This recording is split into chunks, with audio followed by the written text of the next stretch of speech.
Now is the time for the Fed to turn dovish, but they haven't turned dovish. The fact of the matter is we had massive increase in interest rates that just haven't totally hit the economy yet. Our view still is for a soft landing, and I think that's the challenge for equity assets in particular. As much words we put out there about the soft versus hard landing debate, neither side has been the winner for investors all year. The Fed does have a loaded gun that they can use as needed and as appropriate. I'm not assuming it's going to happen. This is Bloomberg Surveillance with Tom Keene, Jonathan Ferro, and Lisa Abramowicz.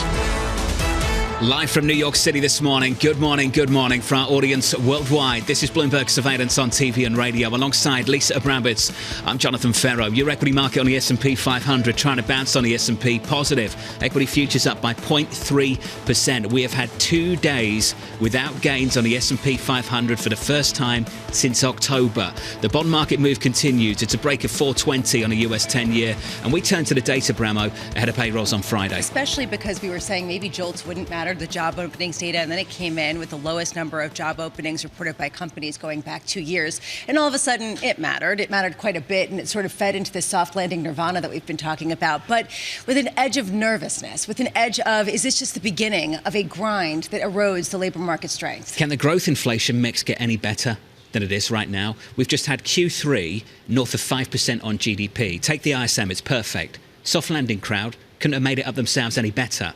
You look at the ISM, robust headline number, prices paid beneath the surface starts to come down. Throw in JOLTS, job openings, coming lower as well. Isn't that everything everyone wants right now? It was the soft landing nirvana, to use Neil Dutta's words, that Chris Waller actually spoke about a couple of years ago, that maybe this is what would happen, and it appears to be happening. But here's the question. Given the fact that we saw manufacturing really tank, given the fact that there are some tea leaves that things are softening around the edges, is this just the beginning? Can you take a stamp in time and extrapolate out soft landing nirvana? That's the reason why you're seeing a bit of nervousness on the edges with the Russell 2000 in particular. And frankly, the NASDAQ actually recovering for the first time after a pretty rocky period yesterday. Are you ready for the big game? The big game is ADP. Does it matter? Or doesn't it matter? ADP coming out a little bit later. 130 is the estimate. The previous number, 113. You know how this game works. It doesn't matter. It doesn't matter. Then it comes out. And if it's big, in either direction, it kind of matters for a moment. Exactly. And today I was thinking a lot about this. I was thinking about ADP and does it matter? And I was thinking, what narrative could it feed where it would matter the most? And arguably, if it feeds the narrative that the JOLTS report yesterday was not a one-off and that you are seeing a more rapid deterioration of the labor market, that could fuel the fact that maybe the soft landing nirvana is just a moment in time and not something you can extrapolate out for months or even a year. Economic data coming out in about 2 hours' time. Shortly after that, in the following hour, we're going to hear from the big banks on Wall Street in front of the Senate Banking Committee on Capitol Hill. Now, 2 big issues are going to come from this. I think the bank CEOs are going to want to talk about the following: transferring risk to private markets, we can talk about Apollo in just a moment, and compromising their ability to finance this economy. They are going to be 2 big issues a little bit later. Basically saying we're going to have to raise our costs if you impose more regulations and more capital requirements for us. And you already see that in the prepared testimony, that this is going to be more expensive. Consumers are going to pay this, and then you guys are going to scream, and this is going to be bad for the economy. But what I want to hear from them is really, where do they see us now? We heard this yesterday, some of the testimony or some of the discussion at the Goldman Sachs Financial Services Conference, talking about how there is this softening. Well, where? How significantly? How rapid? Is it a Walmart CEO type of softening, or is it a Jamie Dimon kind of softening where they still deliver record profits? Jamie Dimon, JP Morgan, here's the quote. Banks would be limited in their ability to deploy capital in the times we're most needed, and the rule will have a harmful ripple effect on the economy, markets, businesses of all sizes, and American households as well, if these capital requirements go higher in the way that policymakers would like them to. So here's the question for me. Is this about good policy or just about good politics? And for most people, they agree it's about the latter. It's not about the former.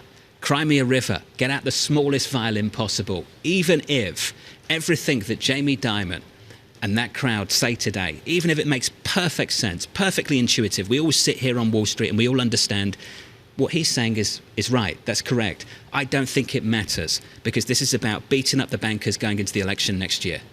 I completely agree. And getting a soundbite. No one's actually looking to get a constructive discussion around capital requirements. On the flip side, how much are you going to hear questions around who exactly is getting loans from some of the biggest banks? Who exactly is taking out accounts? It usually is the wealthier individuals. The irony is there already has been the debanking that we spoke about yesterday at Apollo. There already has been a real transfer, particularly of consumer loans out of the smaller banks into some of these private investment firms. So at that point, who exactly is going to have to pay more or might not have as much access to capital? It's a conversation that's going to dominate the morning here on Wall Street and in Washington, D.C., the nation's capital as well. Just to kick off the morning for you, good morning. Here are the scores. They look like this on the S&P 500, positive by 0.3%. Yields drifting a little bit higher, but still south of 420.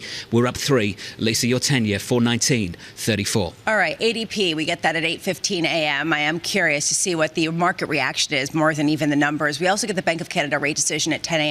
Curious to see what this means in terms of signaling where the balance of potential rate hikes could be. Today, as you were mentioning, John, we do hear from bank chief executives, including JP Morgan's Jamie Dimon, Goldman Sachs' David Solomon, Morgan Stanley's James Gorman, Citigroup's Jane Fraser, Brian Moynihan of Bank of America. Very curious to hear exactly what you're talking about. How do they shift this into an economic call, a warning sign of their role in some sort of Nirvana soft landing? And then at 8 p.m., the fourth GOP debate is going to be taking place at the University of Alabama. Donald Trump is not going to be there. There are going to be 4 candidates. They're whittling them down. Very curious to see whether we can see a consolidation around Nikki Haley, especially as calls for Chris Christie to drop out increase, especially as Ron DeSantis has had a lot of well-publicized challenges to some of his fundraising. Odd comments from the president yesterday. You see those? Yes. He's only running because the former president is running, and maybe he wouldn't be if he wasn't.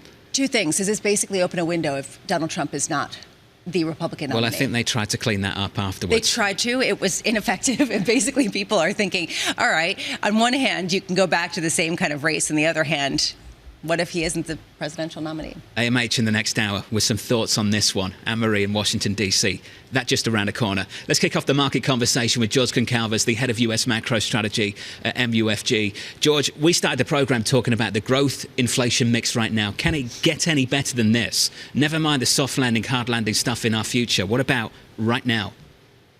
Look, I mean, to be honest, like you want to put soft landing, hard landing behind us, but in reality, 2023 probably was a soft landing, aided by all this fiscal spending, and that has created this like kind of perfect environment. But as Lisa mentioned, be careful about extrapolating. I mean, this could just be a moment in time sort of experience, and now it gets much more challenging going forward. The market has come towards you. You've had this rate cut call for the month of March, I think for the best part of 4, 5, 6 months, George.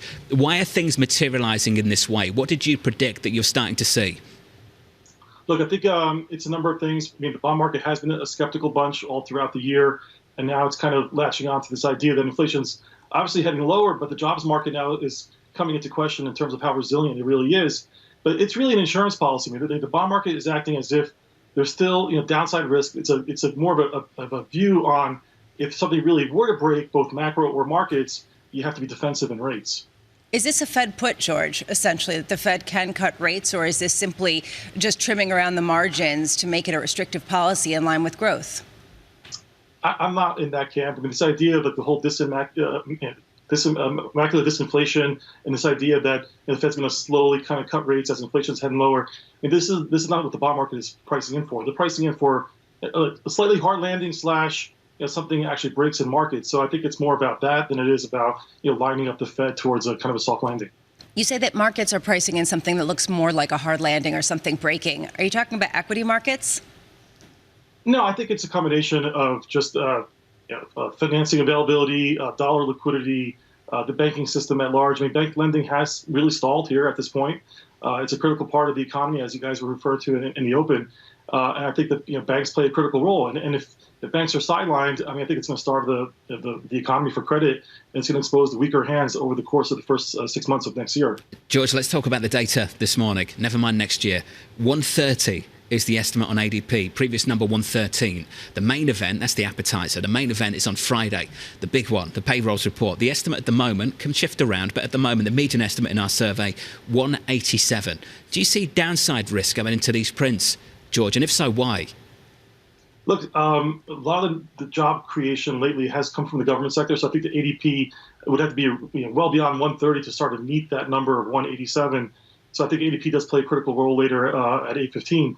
But I think Jolts yesterday really kind of stole a lot of the kind of concern about the jobs market. If we're if we see like a close to 100 or sub 100 on NFP again, which is within scope based on a lot of other sort of like underlying metrics that we track, I do think that there is downside risk for Friday. So let's just put a bow on this, because essentially we're talking about a new narrative creation, that maybe we're not in soft landing nirvana, but we're in the moment of time where you're starting to see the deterioration of a labor market that could lead to something more nefarious. Are you saying right now that there's nervousness around that kind of reality, and any kind of lower than expected jobs numbers will fuel that and create a bad news is bad news kind of narrative? You might see a rally into bonds, but you also will see stocks sell off.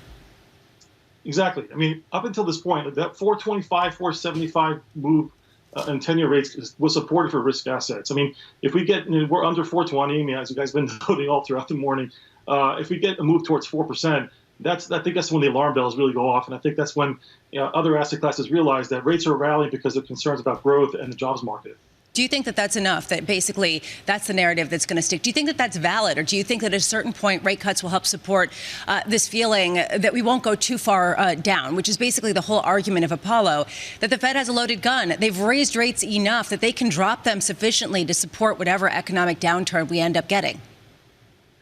As we all know, these things operate with huge lags in both directions. And so by the time the Fed actually starts cutting, I mean, the reason why we've had March is because they have to start sooner. You have to kind of foam the runway, get the economy into a soft landing mode. The fiscal kind of supported that and kind of pushed back the Fed being the main actor. And so if the Fed doesn't start cutting in March, I mean, I think you're going to have a harder landing. So it really comes down to this idea that it's not just the restrictiveness, it's really like what you're trying to engineer a more sustainable kind of recovery, because we're really at this fork in the road, right? Because if it's like this whole soft landing doesn't last forever, the next move should be acceleration and growth. How do you accelerate with 5.5% Fed funds? You can't. This analogy, soft landing, we've got to foam the runway. Now, George, you're killing me. We've got to foam the runway, Bramo, into next year. Well, it is an airline morning, given the fact that we got airline projections. I saw that. Honestly, I kind of can lean into it. Let's get punny. That doesn't scream hard landing looking at those airline profits, does it? Exactly. That's what I was thinking. You've got record profits. Phenomenal. That are just sort of outweighing anything anyone expected. I mean, really, how do you pair that with this idea of everybody heading toward Armageddon? It's difficult. George, great to catch up. George Goncalves there of MUFG, the original March rate cut call, I would say, over at MUFG. Everyone seems to be in that boat right now. Let's talk about one currency pair. Here it is, the obvious one, the euro against the US dollar. For all this rate cut talk, recession in America, etc., etc., why is the euro back to 107? Because the rate cuts we've priced in America, we've just started to aggressively price in Europe as well. There was this interview with Isabel Schnabel of the ECB, Lisa, with Reuters. Remarkable, quite remarkable to see inflation come this low. A very pleasant surprise. It just sounds like the hawks on both the ECB and the Federal Reserve are just backing away and backing away. So let's talk about some of the Fed funds futures. We could see a 55% chance of a rate cut by March by the Federal Reserve, an 86% chance of a rate cut by the ECB by March at this point. So talking about just how much people are pricing in. 150 basis points of rate cuts by the ECB currently priced into the market through 2024. It is getting aggressive. The deterioration is marked, but it seems like nobody is worried about inflation. It's that boogeyman is out the door. Yeah. And suddenly, that's really the question to me. Is it? Are people just sort of leaning in because it feels good? It's not about who goes first. It's about how deep, how far they go after they start. 175 is the call from Deutsche Bank for the Federal Reserve for next year. Binky Chadha at Deutsche Bank on the equity side. This is the equity side, the conversation we'll have in the next hour. Is it 5,100 on the S&P over at DB for year-end next year? He's been right, though. He came on here and was bullish, and we all were really skeptical. What about that recession that we were supposed to get in 2023? And he was bullish. I mean, people are coalescing around him, not the other way around. The Binky Chadha at Deutsche Bank coming up 7 a.m. Eastern Time. The big bull on Wall Street looking for 5,100 on the S&P year-end next year. Futures right now positive 0.2% on the S&P 500. Yields climbing a little bit higher by 3 basis points, 419.53 on a 10-year. Live from New York City this morning. Good morning.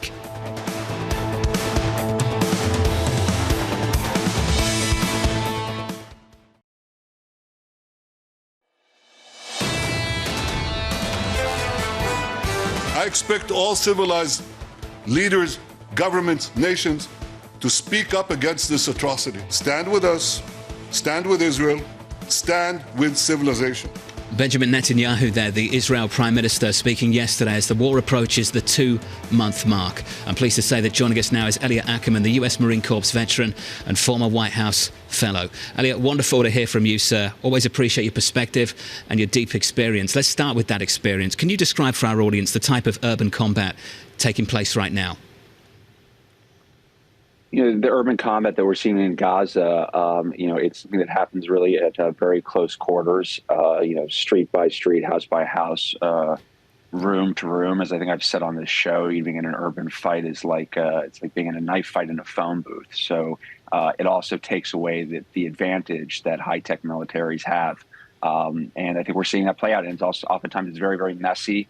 And one of the greatest casualties in an urban fight is the city that the fight is taking place in. I think we're seeing that today as, vast parts of Gaza are being turned to rubble. And the civilians who live there, Elliot, so let's discuss that.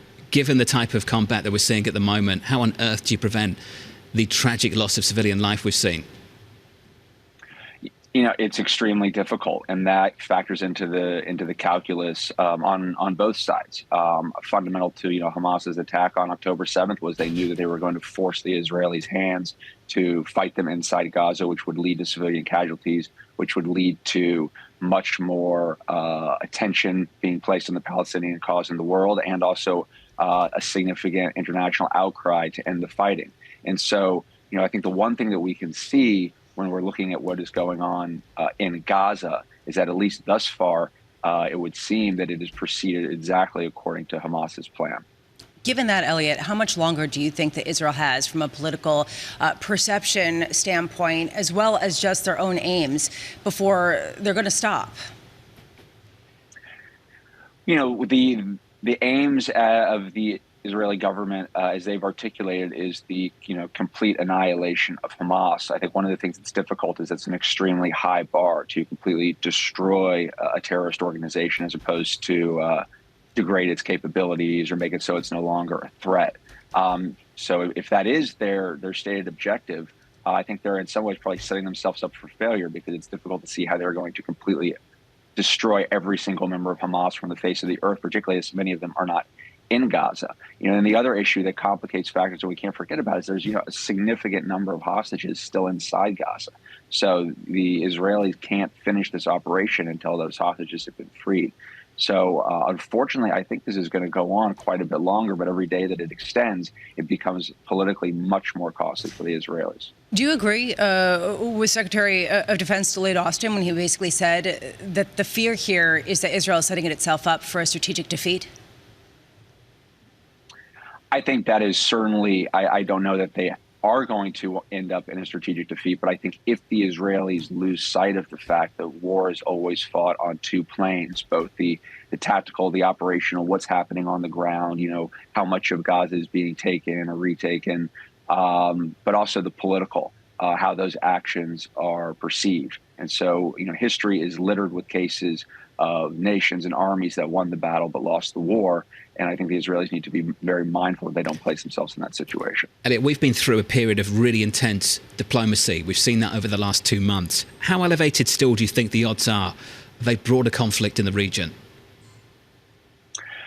I think they've certainly lessened, but I think we absolutely want to keep our eye on any actions that seem as though they could spread the conflict. As you know, the United States has a very significant military presence there. We've surged naval assets into the Mediterranean Sea, all signaling very strongly to the Iranians not to spread this conflict or engage in those actions. But we've also seen simultaneously that the Iranians have been attacking U.S. forces abroad, that there have been many instances of provocation, and not only our leaders, but also our troops on the ground have to be very, very mindful that their actions could have strategic consequences. So I don't think it does not seem as though the conflict is going to spread, but it's still on a hair trigger. This is a conversation about a direct conflict. I just wonder, from your perspective and your opinion, Elliot, whether you think we're already in a proxy war with Iran.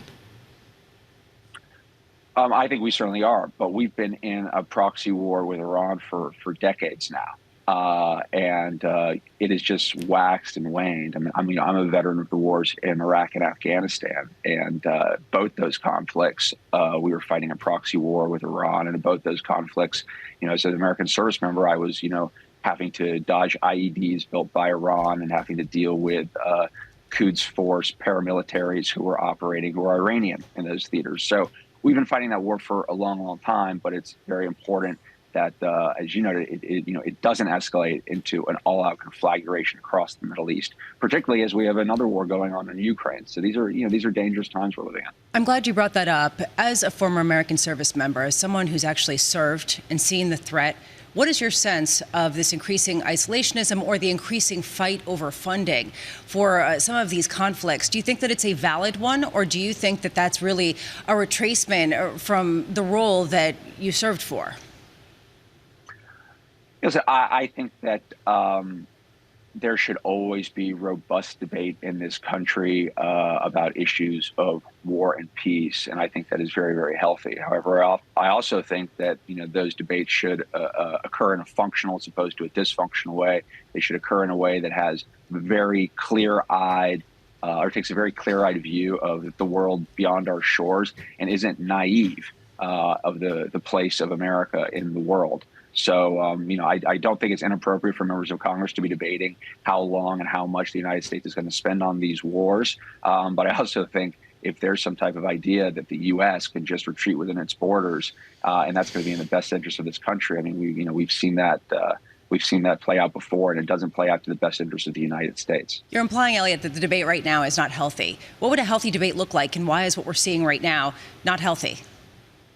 I think there's a degree of brinksmanship that's going on. And I think that brinksmanship of, tying aid packages together, much of the dysfunction that we've seen in Congress where Congress no longer exists, with a culture, and I'm old enough to remember this culture, in which most people operated under a mode of that, America's differences ended at our shores, and when we projected ourselves abroad, we projected ourselves as a unified country. I mean, now we know that our allies, have different, they prefer a Republican or a Democratic administration and have policies that they set for both. So I think just the overall fractiousness in our country is hurting the efficacy of our foreign policy. So that's what I mean. Elliot, thank you, sir, for your clarity. Elliot Ackerman there on the latest on the situation in the Middle East and with Ukraine and Russia as well. Lisa, the United States now in two proxy wars, with Russia one and now with Iran in a much bigger way in the last few months. Arguably, as Elliot was saying, the Iran proxy war has been happening for over a long period of time. Question is, and to his point, how much is there a unified approach from the United States versus some sort of tribalistic view of politics? And this really goes back to the conversation we were having yesterday about this question of healthy debate, healthy disagreement, ability to have someone disagree with you and not shout them down, understand what they're saying, try to process it, and then debate intellectually rather than emotionally, versus an all-out tribal warfare, which is essentially what it ends up being. I think Elliot nailed it there at the end. There is always going to be healthy debate, some division in Washington. You expect it. I do believe it's healthy. But on big issues, I think you want some bipartisan continuity. And on two big fronts right now, we don't have that. And to his point, I think you know what you're going to get if you have a Republican White House, which war is going to be supported. And at the moment, you kind of know where this is going on the Democratic side as well, which war is going to be supported. That doesn't say much for the people who are fighting those wars on the ground in these places. Absolutely, especially if it's being held up by brinksmanship over other unrelated issues, rather than, and I'm thinking about border control, which is something that people feel pretty passionate about, but that's really going to ultimately determine whether or not we get funding for completely unrelated conflicts because of people's wish to cater to certain political factions. Again, this concept of how do you present yourself as a unified country internationally at a time where the fractiousness is so great that it's tearing people apart, even within their own parties. It is a very frustrating situation. It's so great, public and obvious to the world, for everyone, basically down in Washington at the moment. We'll continue this conversation. Let's turn to the markets. Tons of economic data coming up through the week. The ADP report a little bit later. Always the appetizer for the big one on Friday. The payrolls report just a few days away. Equity futures positive here by 0.2% on the S&P 500. On the market, Liz Ann Sonders of Charles Schwab. That conversation coming up very shortly from New York City. This is Bloomberg.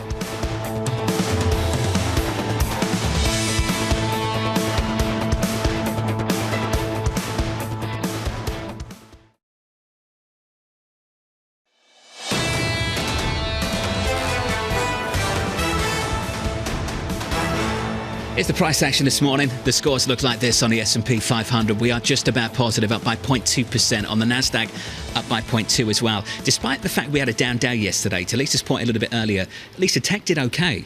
Tech did okay beneath the surface. And this goes to the whole question of if you get rate cuts, then essentially tech is still going to be the biggest and the best thing out there because of the cash. So they're going to win either way. You get a huge boom and they win because of the adoption in corporate spending. You get a softness and they benefit because at least a rate cut will support the valuations. For the S&P 500, the first time for 2 days that we haven't had gains going back to, I think, October. Let's turn to the bond market. Here are the moves for you. 420. On a 10-year, we break that level. Even with a 3 basis point move higher, we're still below it. 419.72. Think about 450 on a 2-year. That level has held since June, I believe. Going back to June, at the moment about 461.58, up 4 basis points on the day, just drifting into the 450s over the last few weeks. I want to turn to foreign exchange, because even with those moves in the bond market, you've got to think about the other side of the trade, Europe. This is the 6th consecutive day of euro weakness. The euro against the dollar negative for 6 days, longest streak going back to July, 107.85. A key policymaker, someone who I follow really carefully, I think Isabel Schnabel is one of the best communicators on the Governing Council of the European Central Bank, Lisa. In an interview with Reuters, as we talked about a little bit earlier, surprised by how quickly inflation is coming down. And basically just saying, doesn't seem like there's any need to hike rates further. In other words, they're done. Now the question is, when do they cut? Basically, when anyone signals they're done, everyone just extrapolates out immediately and how many rate cuts does that mean? And that seems to be where we are this morning. A different growth backdrop, though, for Europe, right, compared to the United States. We're coming off the back of a quarter with 5% plus GDP growth. Europe, certain countries talking about recession over the last 12 months. Which is the reason why perhaps people are pricing in 150 basis points of rate cuts at the ECB through all of next year. That's actually consensus. That said, did you see the DAX hit a record high? At the close yesterday, yeah. So try to pair this idea of recession with a record high DAX in Germany. I mean, I'm trying to understand markets versus the economy, and I don't think there's ever been a wider gap between the two. If you told me at the start of the year, and I could do this on many things, that China was going to disappoint, I'm not sure I'd have the DAX up by something like 18% Exactly. Thank year-to-date. you. Yeah. I mean, just trying to get the market call right off the back of the economic call has been fool's errand. Forget it. It's always so tough. Now they say the easy money's been made. I say it all the time. It's never easy. It's never easy. I know, that's how we all It looks feel. easy with hindsight all the time, but it's never easy. Let's get you some top stories. Under surveillance this morning, Israel vowing to push on with their campaign against Hamas amid mounting pressure for another pause in the war. Israel saying it would only consider another short-term ceasefire if it brought the release of more hostages. Prime Minister Benjamin Netanyahu saying Israel will, quote, fight until the end, Lisa, until a crushing victory is won. And so here comes the question in terms of how much longer they have for the U.S. to continue supporting this effort. And there was one story that I was reading, I believe in the New York Times, basically saying that Joe Biden's team has called them up and said, essentially, wrap it up by January so I can get my election campaign started. You know, there is a feeling that this is going to be really harmful if it keeps going for Joe Biden, and that might poke some holes in his support of Israel. Well, let's talk about the president. Some surprising words from President Biden yesterday suggesting he may not have run for re-election if Donald Trump wasn't seeking to return to the White House. Biden speaking at a campaign event saying, quote, if Trump wasn't running, I'm not sure I'd be running. The president then playing down the remarks a little bit later, adding he wouldn't drop out if Trump does. The comments coming ahead of tonight's GOP debate. Trump not among the 4 candidates taking the stage in Alabama. Clean up on aisle 2024, I guess, for the President of the United States. So this was the cleanup act, okay? A reporter at the White House asked him if he'd be running if Trump was not. He said, I expect so. But look, he is running, and I have to run. It's sort of pointing to this need to save the country from Donald Trump. But it really does raise a question. Is he getting a lot more pressure to justify why he is running? I mean, why is he even raising this issue to once again make this a polar fight against the former President Trump at a time when both of the individuals are not very popular? This is more of a question for Anne-Marie than it is for us, so maybe we can talk about this in the next hour. If he still believes he's the only guy in this party that can take down the former president in a head-to-head in an election, why have we not seen more outreach to the people that voted for the former president in the last election? Why have we barely seen any of that whatsoever? Why refer to them as ultra MAGA? I think Jamie Dimon, sitting down with Andrew Ross Sorkin just in the last week, talked about that's unhelpful. Of course it's unhelpful. Well, And you take that a step further. There's one, why is there not outreach to people who he categorizes as ultra MAGA, but why is there not more outreach to people in the middle?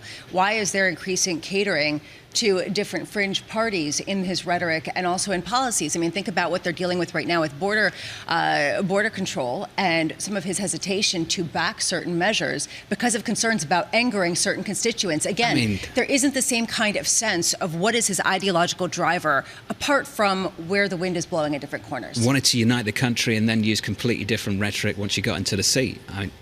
We'll talk to Anne-Marie about it in the next hour. He's not alone, though. We hear this a lot. I agree. Let's talk about the latest in Washington, D.C. On Capitol Hill a little bit later. CEOs of Wall Street's biggest banks hitting Capitol Hill this morning for their annual testimony before the Senate Banking Committee. In prepared testimony, JP Morgan CEO Jamie Dimon warning of tighter capital requirements leading to higher costs for customers, writing this rule will make services so uneconomical. You will likely see two outcomes. Many banks will simply stop offering certain products and services, and those that do will have to charge more for them just to make it worth the surface. You're going to see two warnings a little bit later. That and the risk, of course, being transferred to private markets. That's where I was going to go.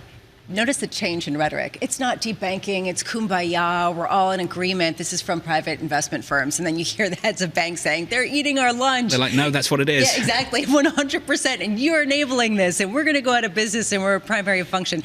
I don't think anyone's that worried about the biggest banks in the U.S. I think it's really a question of the smaller banks. And that's actually some of the CEOs and the presidents that might be more relevant but less politically advantageous for sound bites. I think opening testimony start when, 9:30? I believe about so. 3 hours from now or so. We'll provide some coverage of that for you a little bit later on Bloomberg TV and Bloomberg Radio. I've been looking forward to this conversation. Lisanne Sonders, the Chief Investment Strategist at Charles Schwab, joins us right now. Lisanne, I've been looking forward to it because we're not going to talk about soft landing, hard landing, no landing, none of that. We're going to talk about what you and the team have been focused on now for a while, and that's rolling recessions. That is a framework, Lisanne. Why is that so important for you, that nuance? Well, first of all, this is a unique cycle. That's the ultimate understatement. I think taking a nuanced approach is important. And we've been using that term for quite some time. I think the only other person that I know that's been using it as long as we have is Ed Yardeni. And not that we want to rehash the last 3.5 years, but if you think about the stimulus-fueled demand surge coming out of the worst part of the pandemic, all of that demand and money associated with it was funneled into the goods side of the economy because we had no access to services. That was where the inflation problem first began, on the goods side of the economy, exacerbated by the supply chain disruptions. But fast forward to the more recent period, we've gone into hard landings, recessions for housing, manufacturing, a lot of housing related, many of the consumer product areas that were big beneficiaries of the lockdown. And we've gone from inflation to disinflation to deflation in many of the goods categories. We've just had the later offsetting strength on the services side. Same thing is rolled through in terms of inflation. So to me, best case scenario is not really soft landing. That ship already sailed for many important segments of the economy. It's a continued roll through where if and when services in the labor market get hit, you have found stability and maybe even some improvement in those areas that have already taken their hit. Lisanne, love your nuance. Let's build on that. Where are you seeing opportunities that might have hit bottom that you want to be investing in now? In particular sectors that you think already have rolled through their hard landing and are now buys? I still think that investors are better off taking a factor-based approach as opposed to a monolithic sector-based approach. But we have made some adjustments in terms of the factors that we're focused on. As you know, we've talked about it on this program. We have been emphasizing stay up in quality with factors like interest coverage and strong return on equity and strong balance sheet, but also growthy factors like positive earnings revisions and surprises. But I think you want to now add kind of a valuation kicker into the mix because this year was characterized by all multiple expansion, no earnings growth. We see in the last month that there is money itching to move out of the Magnificent Seven to find opportunities down the cap spectrum. And you have seen some lower quality kind of characteristics to some of what has rallied. I think you want to fade that and continue to lean into quality, but you can find it across the spectrum of sectors and also outside that group of just the Magnificent Seven. So you said something, Lisanne, talking about how people are itching to take the money that they've put into the Magnificent Seven and put it to work elsewhere that might be at a lower valuation. How big is that wave of people itching to get out of the Magnificent Seven? Is this something that could cause an underperformance, or is it just simply there's just been so much money, people are looking for other ideas?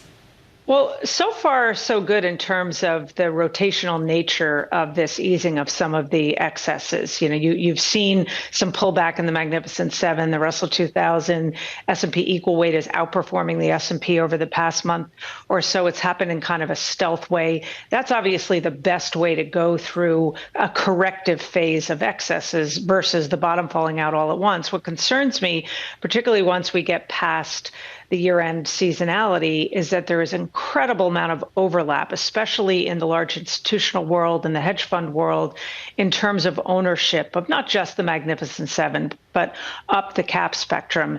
And if we get some sort of catalyst and it unleashes more frenzy around selling, I think maybe the hit would have to be larger. But I do think, absent that, we could continue to see a broadening out via rotation again, as opposed to some significant crack occurring in the market. Lizanne, can you help us gauge sentiment just a little bit? We're told, Lisa and myself repeatedly, that the money in money market funds is really, really sticky. As you look across clients and the people you speak to daily, have they been moving into equities over the last month? What was that move in November? So You've seen some move in equities, but it's actually, interestingly, within the U.S. equity market, been toward areas like real estate, utilities. And I think that is in keeping with expectations of sooner rather than later Fed cuts. I'm skeptical about that, but that's where the money has gone. But sentiment is really interesting because attitudinal sentiment measures have gone off the charts of bullishness and, very little bearishness. Yet even the AAII survey that we get those attitudinal bullish bearish readings, the equity exposure of that same cohort of investors has actually been coming down. On the other hand, active institutional managers have actually been significantly increasing exposure. So much like cross currents in the economy, there's even a lot of cross currents in terms of sentiment data, and it's really a mixed picture. And sentiment is it's always hard to use as some market timing tool, even at extremes, but it's particularly murky in this environment right now. Lizanne, just to put a bow on it, you did just mention there that you're skeptical about rate cuts. Can you just explain that a little bit more? Well, the inflation is still above the Fed's target. The labor market is hanging in there. The economy is hanging in there. How that justifies a pivot from the most aggressive tightening cycle to easing as soon as the first quarter of next year, I don't get it. It's possible the Fed could be easing, but probably because there's more economic dislocation between now and then. In addition, you had the Fed and Powell specifically pointing to the bond market doing a lot of the tightening for the Fed when you were in the surge in yields up to 5%. To me, what would be interesting to hear is if they start to say, well, the loosening, which is a record 1-month loosening in financial conditions in November, maybe that does some of the loosening for the Fed. And it wouldn't surprise me if Powell has to yet again reinforce the notion that they're not at this point considering rate cuts. That's the conversation for a week today. Lizanne, thank you. Lizanne Sonders there at Charles Schwab, one of the very best. Rolling recessions as a framework instead of this soft landing, hard landing stuff. It's a week away, Lisa. It's a big question. We've been talking about it. The Federal Reserve has responded to these easing financial conditions asymmetrically. We saw much more of an endorsement the other way around. Basically, that's the reason why people now are looking at some sort of asymmetric cuts next year. Wei Li of BlackRock talking to you yesterday after she put out her outlook. Yeah, she's not buying it. She's not buying it. She's Rates high, volatility sticking around. Yeah, basically, she thinks that people have gotten a little too optimistic. We see the risks of these hopes being disappointed. Did you see what Goldman Sachs' Scott Rubner said? What did they say? There are no longer any bears left. Yeah. And basically said, things are getting a little bit nervous. Come on. It's felt like that around this table. Get a little more skeptical. No nirvana. I'm with you.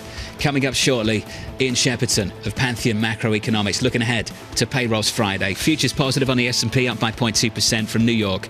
This is Bloomberg.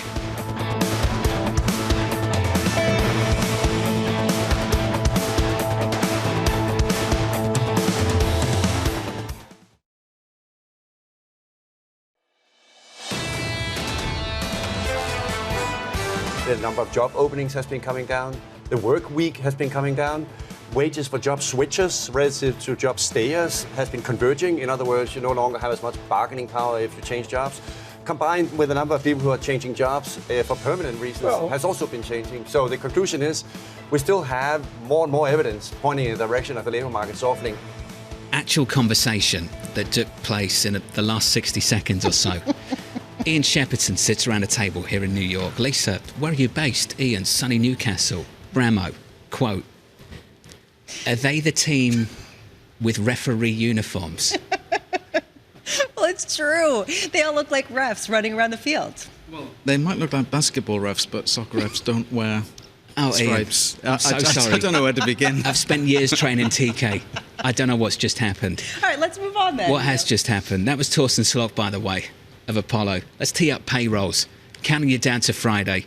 Wall Street's biggest banks out with their estimates. JP Morgan coming in at the low end, forecasting a gain of 150,000 jobs. Goldman at the top of the pack, looking for a print of 238,000. Ian Shepperton at Pantheon Macroeconomics expecting an even bigger increase of 275,000. Let's talk about all of this with the match official himself, Ian Shepperton. Ian, good to see you. I'm so sorry. Should have brought my whistle. Let's talk about payrolls. What are you looking for on Friday? I've got a big number for a couple of reasons. I mean, I follow the home-based data, this real-time data set that we get from small businesses. That's unambiguously strong. It's not always right. It did a good job in September when we had quite a big print. It did a good job in October. So November, well, it's back to the upside. The trend is noisy. But we've also got a post-strike rebound from the UAW and the Hollywood strikes. And probably we'll get a decent contribution from government again, which is still rehiring after COVID. So I've got 50,000 from that source alone. So net, a decent print, but it doesn't really change the trend, which is just gradually decaying. 275 doesn't scream rate cuts, though. It doesn't. How does that work? Well, because what's going on in the labour market right now is that the payroll numbers aren't really the whole story. Usually they are. But right now we've got an unemployment rate creeping higher, even though we're still getting decent payroll numbers, because the labour force is expanding very rapidly, mostly because of a big rebound in immigration. And what that means is that loosening is happening at a sort of a wage pressure level, even though payroll growth is still pretty strong. So wage growth is barreling downwards. The quits rate is back to its 2019 level. So all of that massive premium you got for job hopping in 21-22, that's all gone. And that's really what the Fed cares about. It's not payrolls per se that the Fed cares about. It is the extent to which the labour market as a whole exerts inflation or disinflation pressure. And right now, despite big payroll numbers, it's disinflation pressure. So soft landing nirvana. I hate saying that, but yeah. That's essentially, this is basically the recipe. It is. The perfect kind of soup that a lot of Fed officials were talking about. So, mission accomplished. Should they put a big banner up and sit there at the Fed meeting next week? Well, I think they should, but they won't.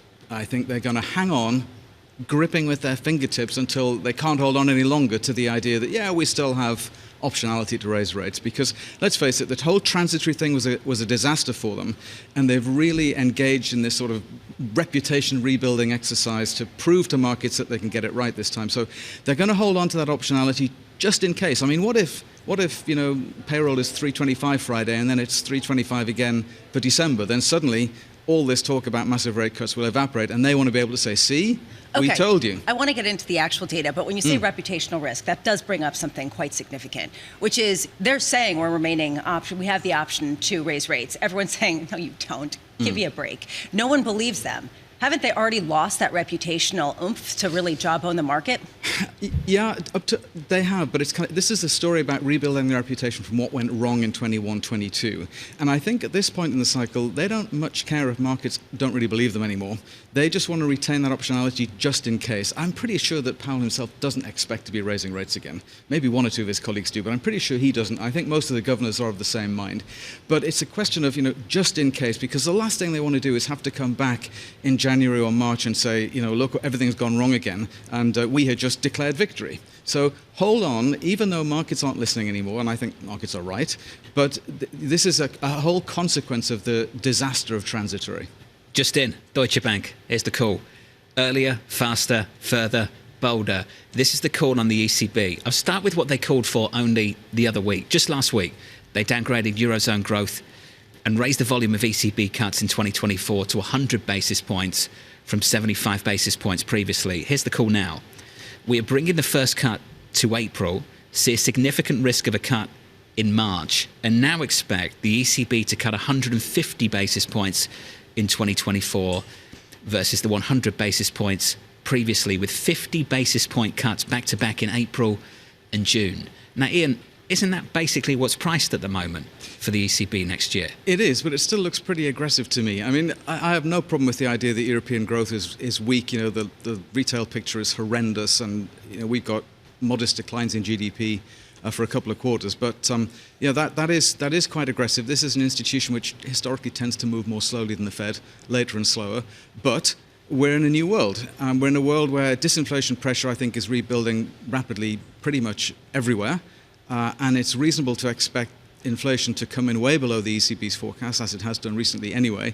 And a bit like the Fed as well. The Fed next week is going to have to admit that they were half a point too high as recently as June in their forecast for inflation this year, and they're far too high again for next year. So I think a theme for central banks, ECB, Bank of England, Fed, most of the major central banks, the theme is going to be inflation coming in lower than we expected.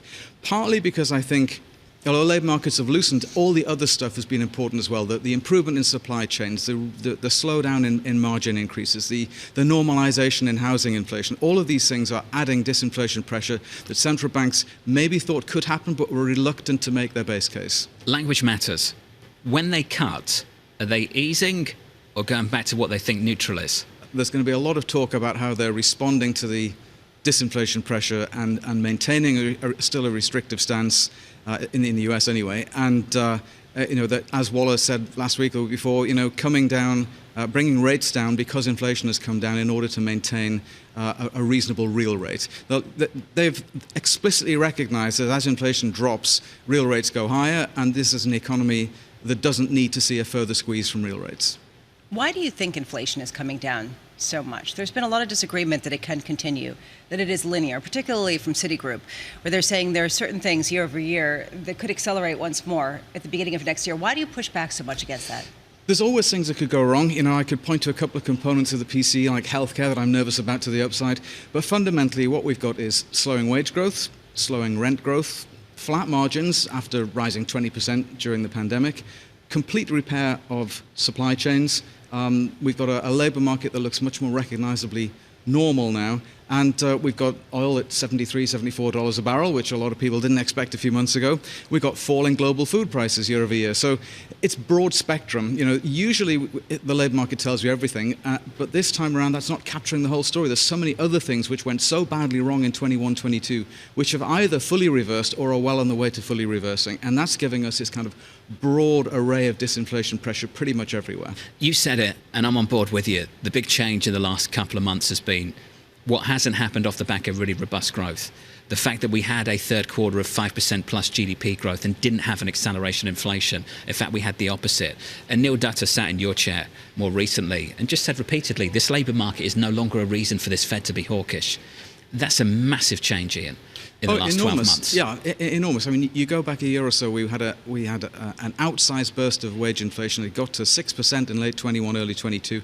Terrified the Fed, because if the next stop had been 7% or 8%, you'd be looking at the 1970s all over again. And there was a real horror that was a risk. But already, even at the time that we were seeing those crazy wage numbers, we were seeing the quits rate start to come down, and the premium for job switching was beginning to say, hang on a minute, this isn't what's going to happen. We're not going back to the 70s. And here we are now, wage inflation is 4% and falling, and I think by next spring it'll be more like 3.25%, 3.5%. And if you're at the Fed with those sort of wage numbers, you've got nothing to fear. I've got a treat for you, just to make sure you come back and see us again. Can we get this online? The majesty of a Newcastle strip. You're just proving my point. Just look at that. Just look at that. Wait, they're called strips? Strip. It's not a uniform. It's a strip. It's not a jersey. It's not a jersey? No. It's a shirt. It's okay. Catch up, Brown. All I can say is anyone looking at that totally agrees with me. They look like refs. But thank the you. The Geordies of Newcastle are so deeply offended, trying to make it up to them. Ian, thank you, buddy. It's good to see you.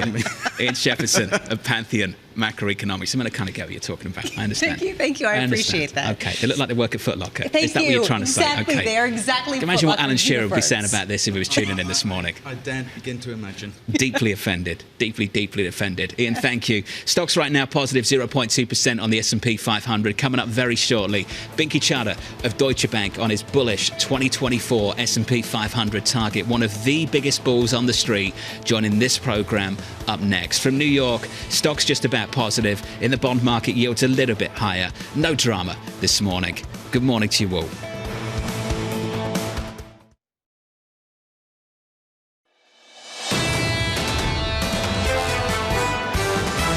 Now is the time for the Fed to turn dovish, but they haven't turned dovish. The fact of the matter is we had massive increase in interest rates that just haven't totally hit the economy yet. Our view still is for a soft landing, and I think that's the challenge for equity assets in particular. As much words we put out there about the soft versus hard landing debate, neither side has been the winner for investors all year. The Fed does have a loaded gun that they can use as needed and as appropriate. I'm not assuming it's going to happen. This is Bloomberg Surveillance with Tom Keene, Jonathan Ferro, and Lisa Abramowicz. Oh, you've missed so much already. A fantastic start to the day. Lisa deeply offending our guests.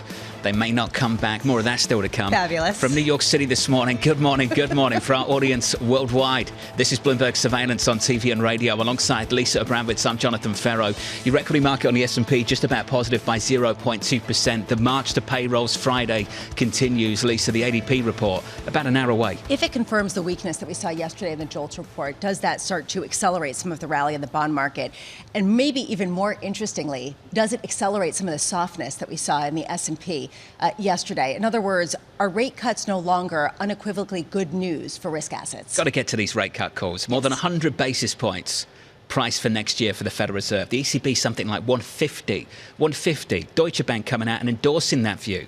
Earlier, faster, further, bolder. We could have a move as soon as March from the ECB next year. That sounds like a pop song. Earlier, faster, bolder, Do you want stronger. Deutsche Bank to sing it for you? Binky Chadha coming up. He'll sing it for us. Singing the ECB call over at Deutsche Bank in just a moment. Right now, we've got an 86% chance of an ECB rate cut come March. So when you talk about earlier, faster, bolder, stronger, whatever you want to have this pop song, there is this point that's already getting priced into the market, 150 basis points of rate cuts, not just the call. That's what's currently priced. So that raises this question, are people getting over their skis, or is disinflation so significant that it's going to surprise everybody? And then that leads to what? Either soft landing nirvana, or does it lead to actual weakness in some of the earnings? So market prices is leading, right? And it's being validated in some sense in Europe by the incoming information, a surprise to the downside on inflation, and encouraged also by the central bankers themselves. This started last week with Governor Waller. It's continued on the other side of the Atlantic in the last 24 hours with the ECB's Isabel Schnabel. And she came out and she said she's been surprised by just how much disinflation there actually has been. And she said this: it has made further rate increase rather unlikely. And that is all people needed to do to go to the races and say, all right, let's see how early can they cut? Right? I mean, this is sort of the difficulty. We're talking about three phases. Neil Kashkari was talking about three phases of Fed policy, of central bank policy. First, hiking rates, then pausing, and then cutting rates. The pause was supposed to be a long time, and the long time ended up being, 3 months? Well, it started in July, right? Okay, right. But is the pause already over? Are we already at the end of that mid-cycle? Market says yes. Exactly. But I'm with you.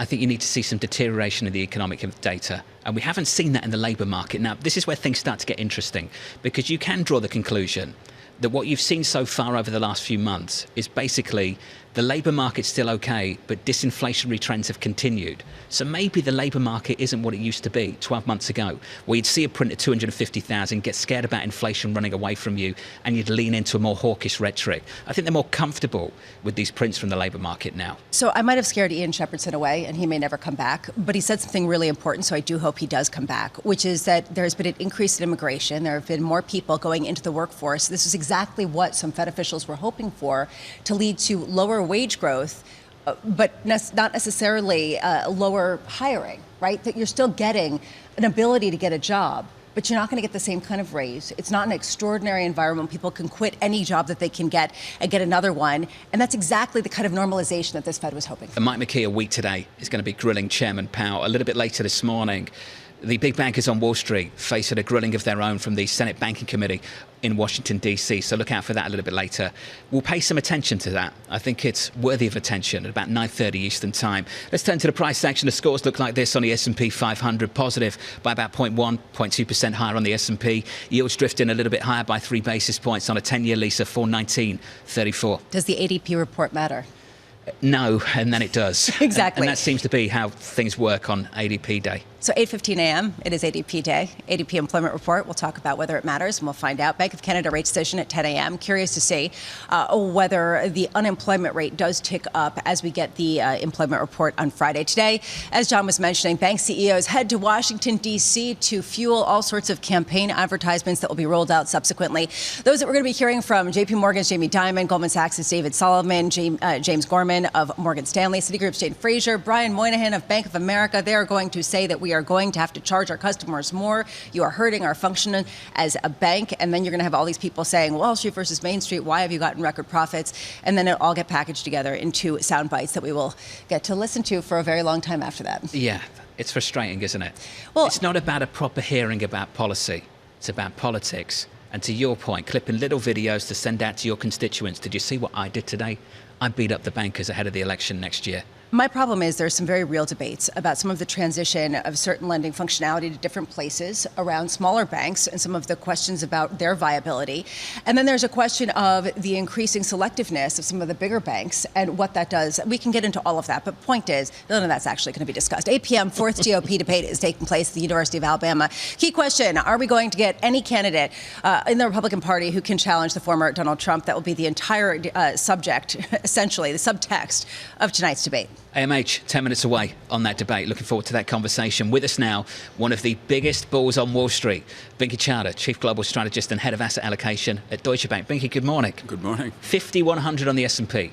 Got to pair it with some rate cut calls. Talked about the ECB and Deutsche Bank, 150 next year. I think it's 175 from your team on the Federal Reserve next year. Can you help me understand, reconcile those two calls, 175 and 5,100? How does it all work? So I'm not assuming any rate cuts. I would argue that the risk to the market pricing of the rate cuts is one of basically disappointment because really growth has been fine. We've actually been growing above trend rates 5-6 quarters now. So we're going to reward an economy that's growing above trend with a little bit more stimulus because we have this concern that real rates get too high. The house call for rate cuts is based on a slowing in growth. And so I would argue, if you look at Fed history, they haven't really moved, beyond sort of minor fine-tuning of 25 basis points this way or that way outside of clear recessionary signs. I mean, they've done it, we count 3 times outside of recessions historically. And each of those times was preceded by sort of a 10-point drop in the ISM. So what we're talking about in the House view is for a relatively mild recession. Now, you could make the case that, inflation basically is coming down. It's coming down hard and fast. And I would go further and say, if you think about inflation, as being driven by fundamentals like unemployment and other things that happen basically from time to time, all of a lot of the inflation that we saw came from other things that are basically idiosyncratic to the pandemic boom and then bust. And so at the peak, the other component was contributing 3.5 percentage points to core PCE inflation. It has fallen like a rock over the last 6 months. It is down to about 1 percentage point. And you will notice that we're not talking about fundamentals of unemployment. I'm talking all about the other part, which went up and came down. And that's, what you were also talking about with the previous guest, which is the supply chains, the speed of the recovery, the synchronization of the recovery, et cetera, et cetera. So there's still room for inflation to keep coming down without any need for really growth to slow. We've been talking about how you can get the economic call right, but you can still get the market call wrong. Yeah. If we get, what you're talking about, does it matter, right? Can you just say, put the economic call aside and just say people have more money, they're going to invest it, they're going to invest it in stocks, so you can just bet stocks are going to keep going up? Yeah, no, I think that the economic call matters, and it matters a lot because it is the macro growth that is going to drive earnings. Now, it's not only the U.S., it's also Europe, China, and Japan that matter for the S&P 500. But yeah, and as you know, and I think I've said before, earnings tell a very different story from the consensus macro view that a very sharp slowing in growth is right around the corner, because earnings fell in the second half of last year. We've been growing very strongly this year, is the way I would put it. 3 quarters in a row of sequential growth. The market hasn't given a lot of weight to that because the market tends to focus on year and year and the like. But I would say if earnings have 0 growth in the fourth quarter, so go perfectly sideways, that's not my call, but if they do, earnings will be up year on year in the fourth quarter, reported in the middle of January by 11.5%. So that's something to keep in mind. How much is this driven, though, by a number of very big companies versus some of the smaller companies that have struggled with margin compression and have struggled to compete, right? I mean, it sort of goes to Liz Ann Sonders' nuance of the rolling recessions and very different fates for different sectors. Yeah, I'd characterize it just a little bit differently. I'd say we are sort of now in the phase, we did have rolling recessions. We are now in the, that was 2022. I'd say 2023 is more about rolling recoveries. And as to your question about growth and is it all just coming from a small group of companies, no, it's very broad-based, I would say.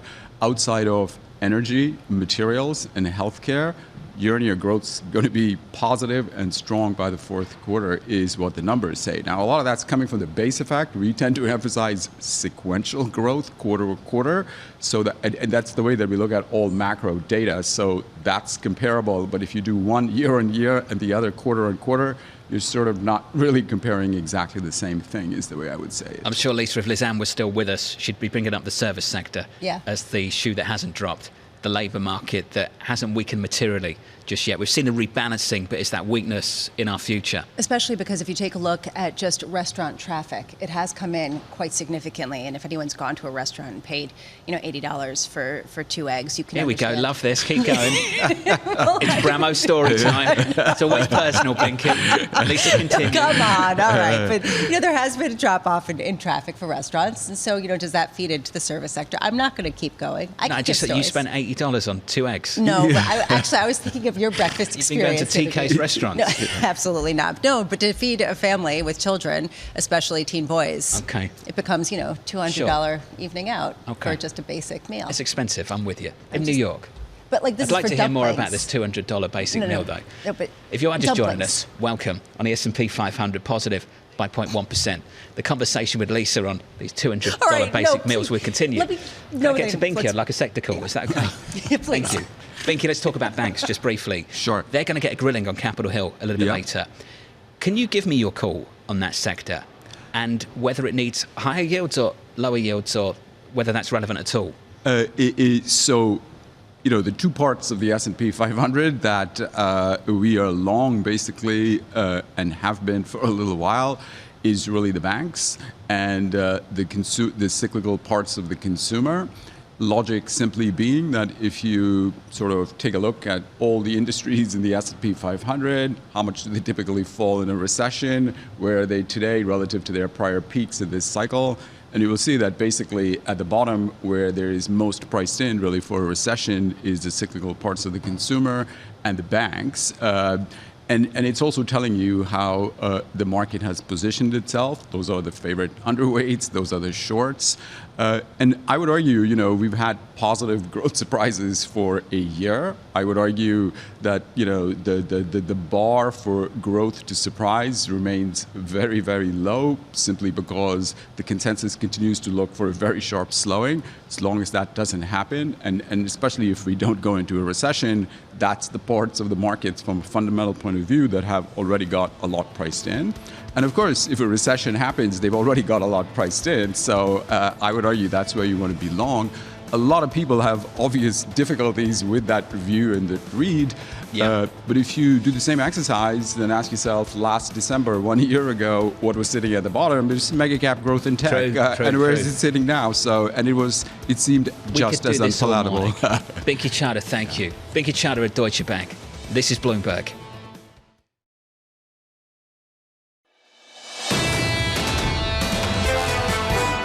At Penn, does calling for the genocide of Jews violate Penn's rules or code of conduct? Yes or no?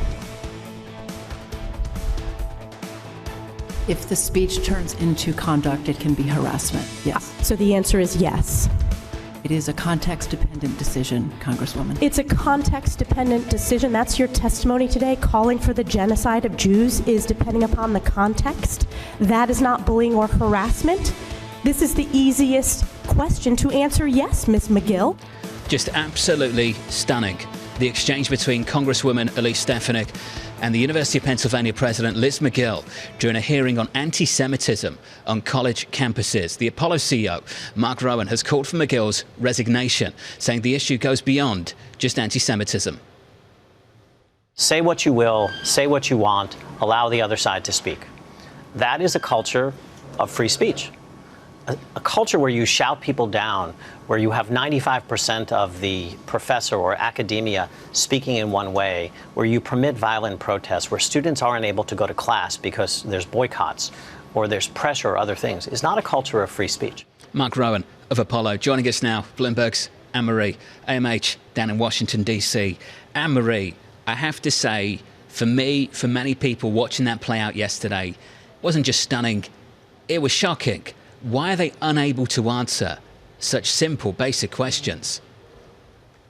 Well, it's very uncomfortable for those university presidents and also those watching. I mean, John, let me just tell you what Claudine Gay had to say. She was the Harvard president who was also one of the individuals that had a number of heated exchanges with Congresswoman Elise Stefanik, especially since Ms. Stefanik had gone to Harvard. She says, we do not sanction individuals for their political views or their speech, but when that speech crosses into conduct that violates our behavior-based policy, bullying, harassment, and intimidation, we take action.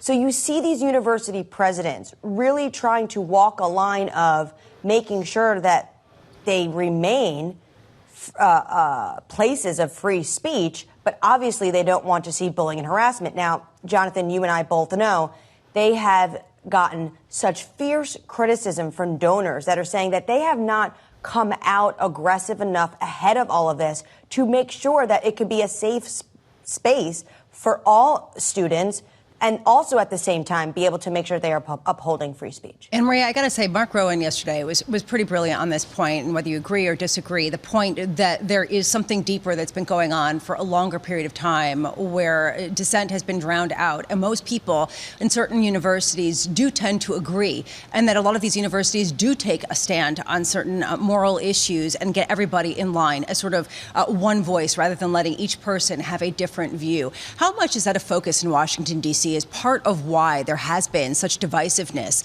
such polarization in the political parties?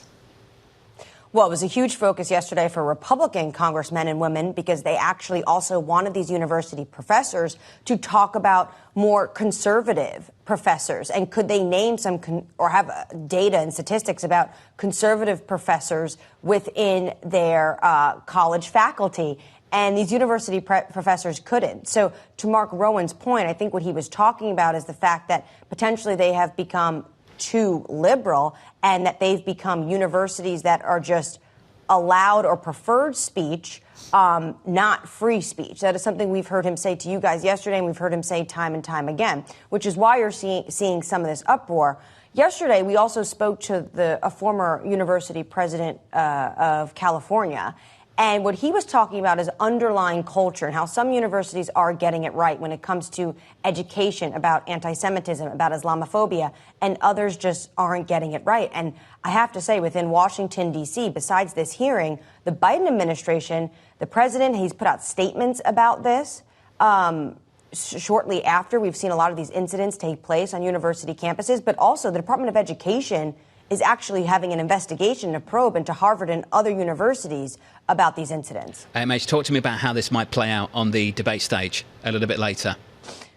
Well, this is going to be easy for those four individuals on the debate stage to really want to attack what they would see progressive-leaning liberal universities and also just say that the country, in their mind, is moving in the wrong direction, potentially using this issue to make that point. We should also note about the debate stage tonight, it is smaller, right? We have four contenders now, but the real show was last night. The leader of the Republican nomination, former President Donald Trump was on television one-on-one with Sean Hannity for 60 minutes. And then these four are going to have to share the spotlight. Let's talk about what the current president had to say about next year's race. Anne-Marie, telling donors that if the former president wasn't in the race, he probably wouldn't be running himself. We joked about this a little bit earlier. Then there was a cleanup on our 2024. Can you talk to us about that cleanup? What happens if the former president isn't the guy, isn't the candidate for the Republicans? Well, then he came out to a reporter who wanted to clarify this comment when he made his way back to the White House from Boston, where he was attending 3 fundraisers, that, of course, he's not dropping out. If you talk to people, hear from people in the administration, they will say that, of course, the president feels this way. This was his whole reason for running in the first place. He felt the country was going in a dangerous direction under the former president and wanted to make sure there was someone there who could beat Donald Trump. He didn't want to see another 4 years of Donald Trump. And that was, his impetus for getting involved in the first place. Now it's a second time running, and he's running against that former individual. And he said the quiet part out loud, which was, I'm not sure I'd be doing this, basically, if it wasn't Donald Trump running against me.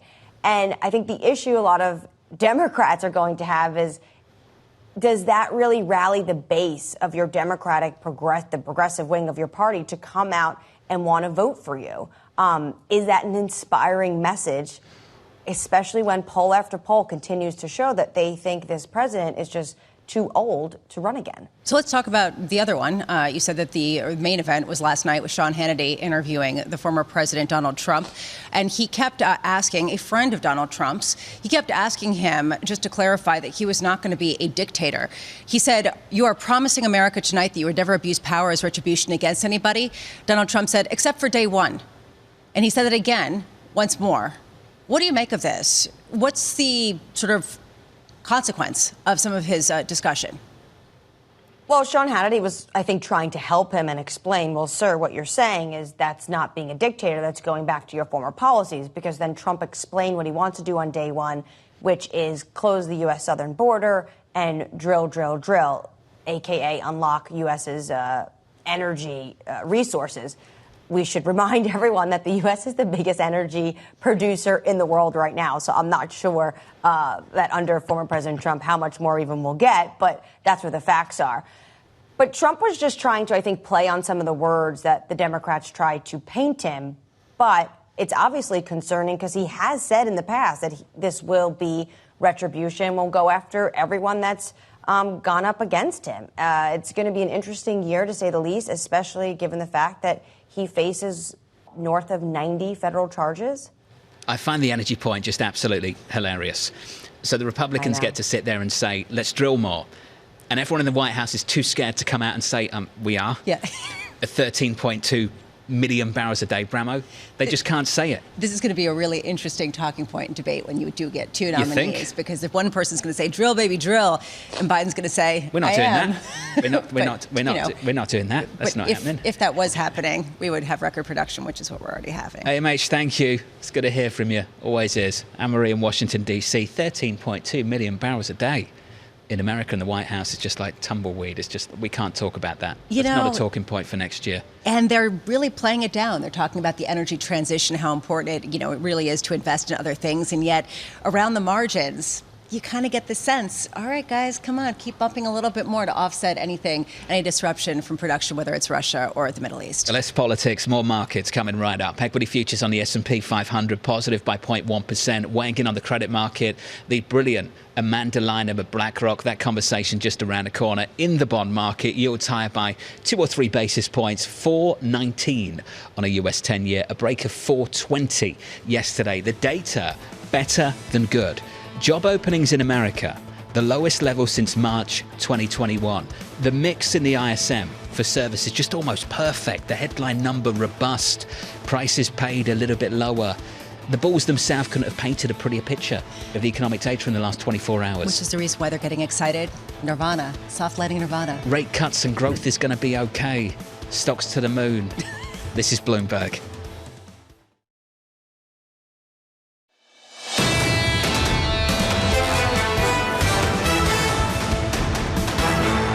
Stocks on the S&P 500 just about positive by 0.1%. On the Nasdaq, we're shaping up as follows and look a little something like this, up by 0.1% also. Tech, it was kind of strange yesterday. We mentioned this in the last hour. Tech was actually okay beneath the surface, and yet we had a day of losses, Lisa, on the S&P 500. If I'm going to give this a narrative, and I guess that's what we do here, I would just say the idea of softening growth leaves big tech still as the bright spot, given the fact that if companies have the ability to keep spending on anything, they're going to keep spending on artificial intelligence. Softer growth, lower rates. Exactly. Kind of dream world for them, right? Absolutely, especially with valuations, given that they're going to be propped up a little bit by lower rates. Just all nirvana.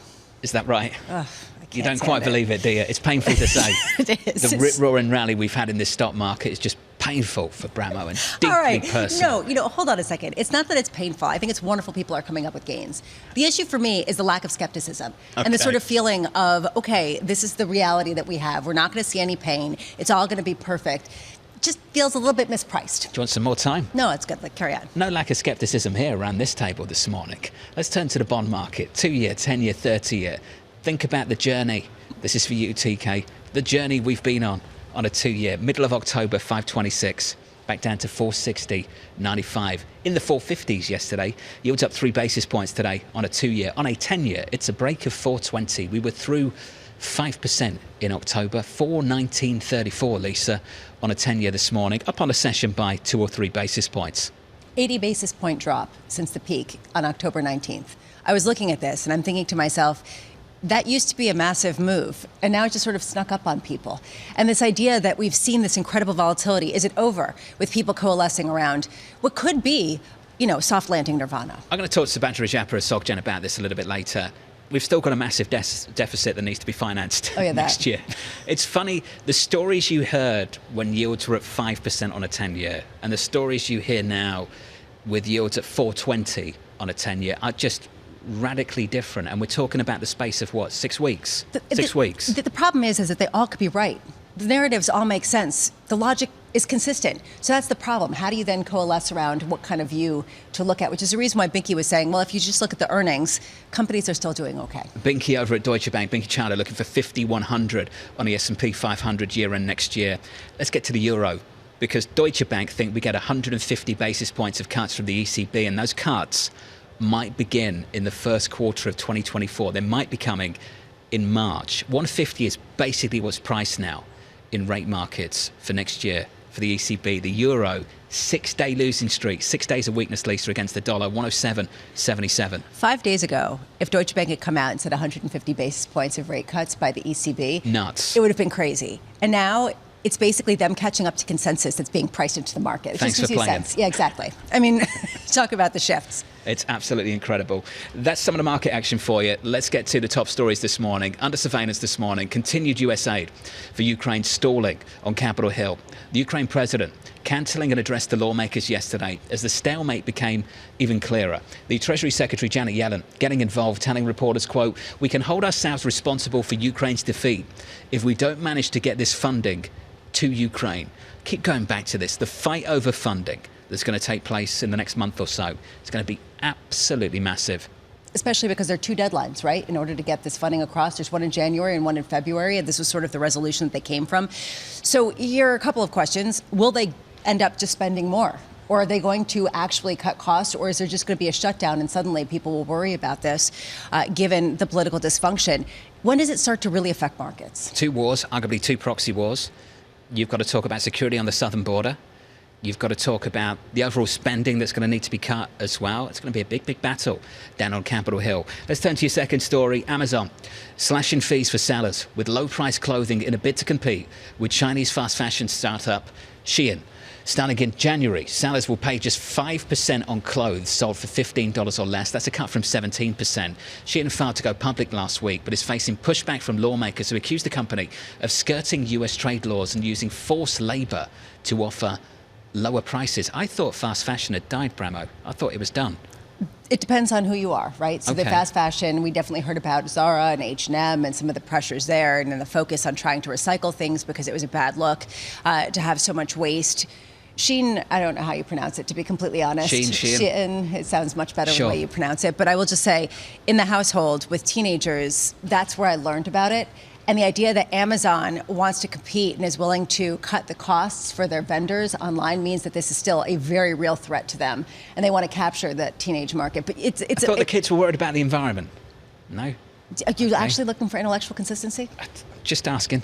Just asking. Have you had a teenager? Just asking. Anyway, I'm not that anyone's watching, but I'm just saying, that. Oh, no one's watching, Bramo. No, it's just live TV. All right. But there is this issue of, Amazon and some of the competing challenges at a time when they have raised the prices for consumers, merchants on their platform. Thank you, Lisa. Appreciate it. Anytime. Third story, Apple, the market cap topping $3 trillion for the first time in several months. The iPhone maker getting a boost after Chinese assembler Foxconn reported better than expected sales in the fourth quarter. Apple has gained 16% from the October low and is up nearly 50% on the year. I mean, Lisa, there are fundamentals and that is price action, but if you look at the overall sales trend for the iPhone, it hasn't been great, and yet we're putting up gains like that. Honestly, if you just go into any store, the fact that people are lined up to pay $1,000, $2,000 a pop at whatever they end up purchasing gives you a sense of just what a cash cow this is. And again, you start talking about a market call. How do you have a market call without having an Apple call? And if that's the case, can it just diverge that much more from the underlying economy? There we go. Apple, rip, roar and rally. I know. Tom would be saying, rip, roar and rally. Just get it done. You've got to participate. That's what TK would say. And then at the same time, totally inconsistent, he would turn around and say, triple leverage cash. Yeah, okay, try and make sense of that. Let's talk about credit. The competition growing between traditional banks and private credit. Apollo Asset Management's Jim Zauter in conversation with us yesterday, defending private markets and calling it a $40 trillion opportunity. We think the definition of private capital and private credit is around a 40 trillion number.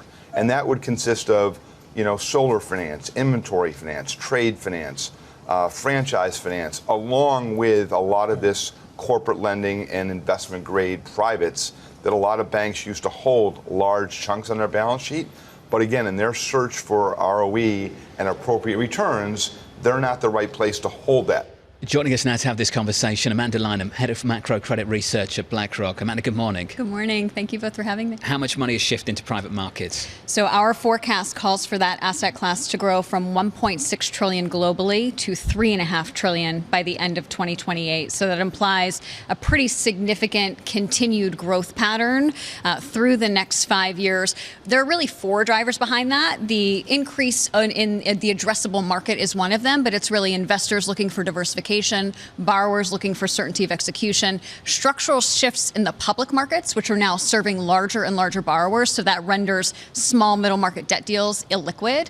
And then fourth is the opportunity for banks to partner with non-banks, and also just given the well-telegraphed contraction in bank lending and tightening of bank lending standards to really fuel that growth. And so that's our forecast. Was that a really nice way of saying debanking, that basically private credit is stealing banks' lunch? I watched all of your great coverage yesterday, and I did see the debanking dialogue. I actually think I agree with the comments that banks will remain at the center of the lending universe. That said, I think the important takeaway is that as private credit has become sizable and scalable in its own right, it can now compete against other parts of the market where it wasn't historically. And so what we've actually seen are some companies with demonstrated access to the public markets choosing to refinance in the private markets. I think there's an opportunity for banks to partner with non-banks in terms of in an environment where capital and liquidity rules may change, to partner and maybe move some of that lending into other parts of the non-bank system. Doesn't mean that the risk transfer is a negative. It just means that capital is being reallocated, just like it did after the financial crisis. So there is this sort of larger question when you say banks will still be the center of the lending universe. It raises this question about what that means. They'll be the center in terms of maybe organizing some of these transactions, but not necessarily the center of profits, not necessarily the center of deploying risk and then getting that outsized return for some of these private loans. Is that what we're seeing, that they're going to be the center of sort of some of the transactional aspects, but that private credit firms are going to really get the upside from these loans that banks used to capture? I mean, I think from the side of the banking relationship, they really have a lot of the client relationships, a lot of the underwriting expertise. But in an environment where risk-weighted assets are going up, does it make sense to hold all of that capital on the bank balance sheet, or is there a more capital-efficient way to do it? I think that's really the shift that we're seeing. Now, some of these factors have been in place for a really long time. Going back to the financial crisis, after Dodd-Frank was enacted, the public syndicated leveraged loan markets grew because banks didn't want to keep those loans on their balance sheet. Instead, they syndicated them out to a wide range of investors. That's how the public debt markets have been growing for so long. So I think that's just, and it's another sort of iteration of this capital allocation that's shifting in response to the regional banking disruption in March, in response to the potential rules for Basel III Endgame, and I think it's probably a longer-term shift. By the way, I would say, our $3.5 trillion forecast, it assumes a 15% compound annual growth rate. That's actually below the growth rate that we've seen over the past 5 years, and it's consistent with the growth rate over the past decade. So it sounds large, but it's actually a continuation of the trend that's already been in place. Let's talk about big moves over the last month. Credit spreads so much tighter on high yield. I think 367 right now. I just wonder, from your perspective, still up in quality, and what do you make of this move? So, I think the move, it's consistent with this kind of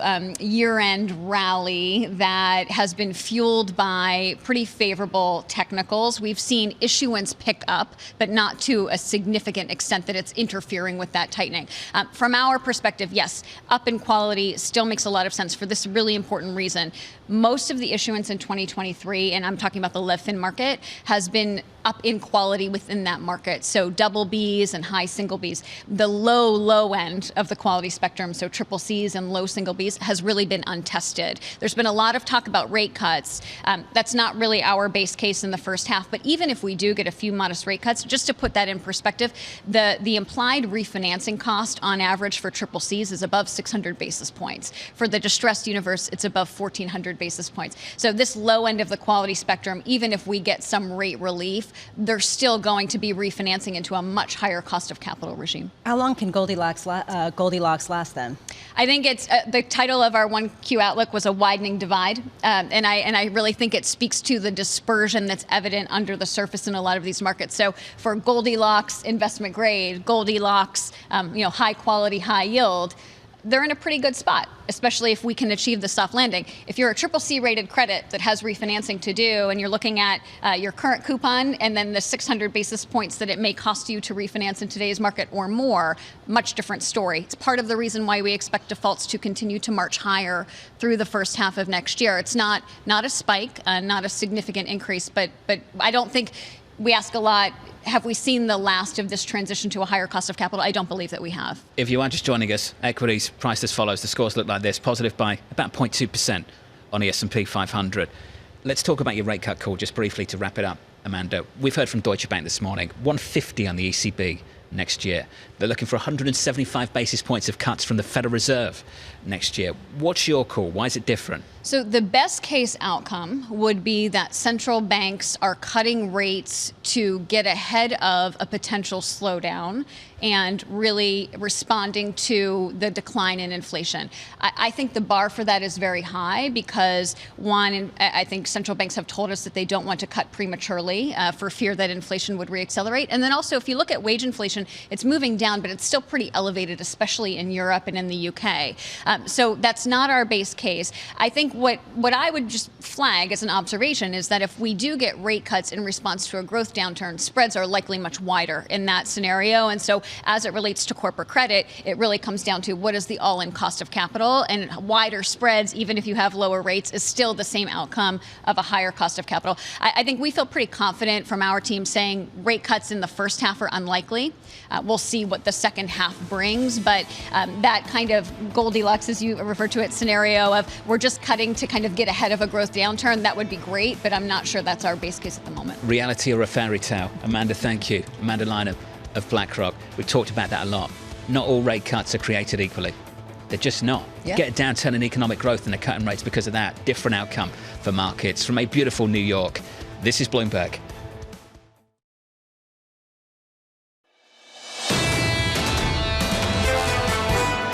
I think the world is debanking. And I say it this way. Every economy, every regulatory scheme, credit is tied to GDP. And regulators have only two choices as to where credit comes from.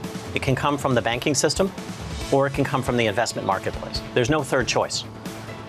And everyone around the globe has made a different decision. But if you look at the trend, with the exception of China, everywhere in the world, regulators are favoring investors over banks. Is that going to change anytime soon? That was the Apollo CEO, Mark Rowan, saying he thinks the world is debanking.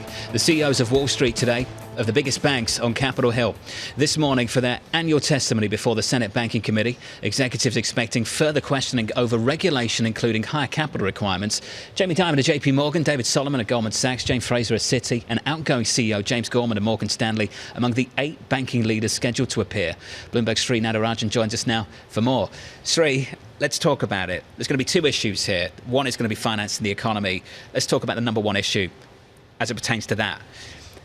The risk transferring from public markets to private markets. What's the big push from bank CEOs going to be today? The big worry, at least what they have, is declining profits going forward. They do not see a scenario with the current regulatory climate where they can sell a great growth picture for themselves, which is why you have this unique situation where a hearing that is designed as a platform to hold the big banks accountable is instead going to turn into one where they're going to air their own complaints. The analogy I've been using is, think about it as 2 bickering parents. You have one parent, the regulators to the banks, trying to impose discipline, trying to put in place strict capital rules. So what are the bank CEOs doing? They're going to the other parent and trying to find a sympathetic ear. They're obviously going to play to that base. They're going to say that the consumers are going to suffer because of this. Higher airfares, no mortgages available, you can't make more loans. The reality is, at the end of the day, their profits will be hit. The Fed is batting back the idea that this will have some sort of outsized impact on the economy. They're saying, yes, your profits may not grow that much, but that's fine. In the last decade, the 6 biggest banks had $1 trillion in profits. So that is the trade-off here, and that's the fight that will play out for a while. Any reason the direction of policy is going to change anytime soon? There is belief that there is likelihood of that happening. Think about it. When Tom Keene is watching Sunday Night Football, Bills versus the Bengals, and he sees an ad on air that is talking about technical bank capital rules, that is not to convince him to pick it in front of the Fed, but that is to try and shift the Overton window. That is to try and anchor the negotiation so that even if you don't get a complete unwind of the rules, at least water it down enough that they don't feel threatened.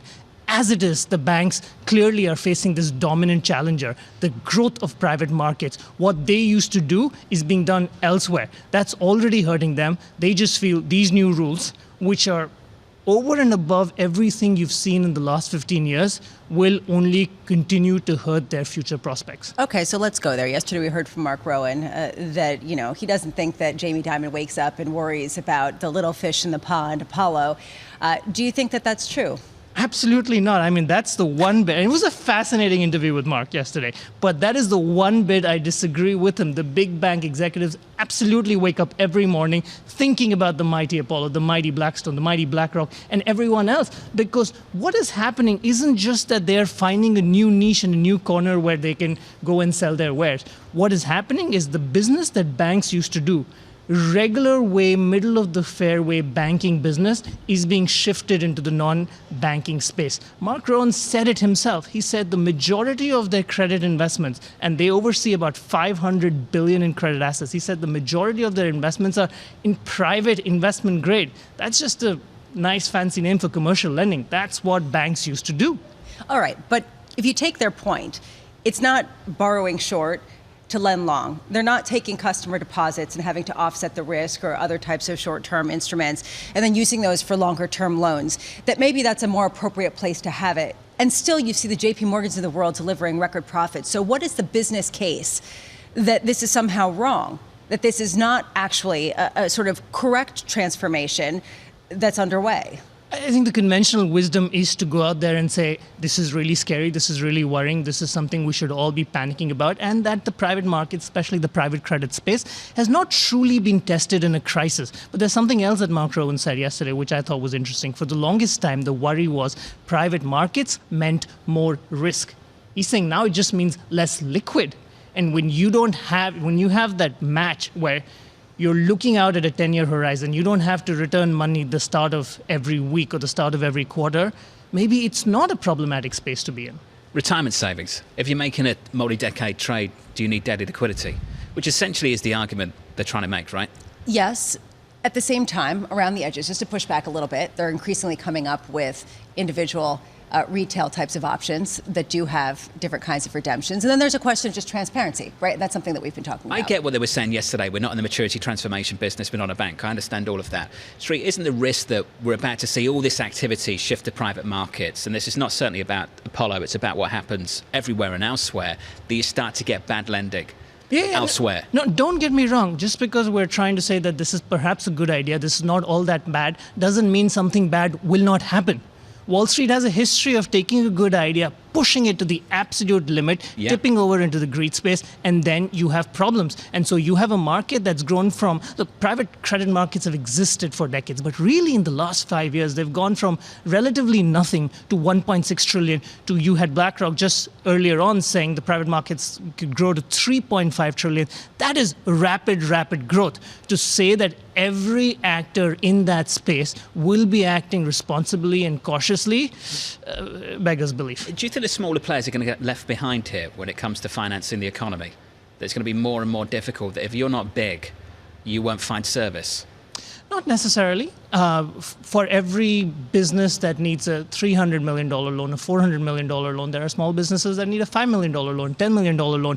Apollo and Blackstone, BlackRock can't be in the business of servicing them. So you will have small players in that space as well, which is why the banking executives also expressed this concern that you have heaped on so many regulations on us. You have focused on the banks over the last 15 years, and we are governed by that regulatory sandbox. You have nothing of any serious magnitude in place for this other space, which is growing phenomenally rapidly. But this really isn't the purview of the JP Morgans of the world. It's more of a concern for some of these smaller or mid-sized banks that would be catering to some of these smaller or mid-sized businesses that really do account for a greater part of the consumer loans that already some of the bigger banks have gotten out of. So how much is this a story for mid-sized banks and not as much that big of a concern for the bigger banks that already have kind of established their lanes and been highly profitable at it?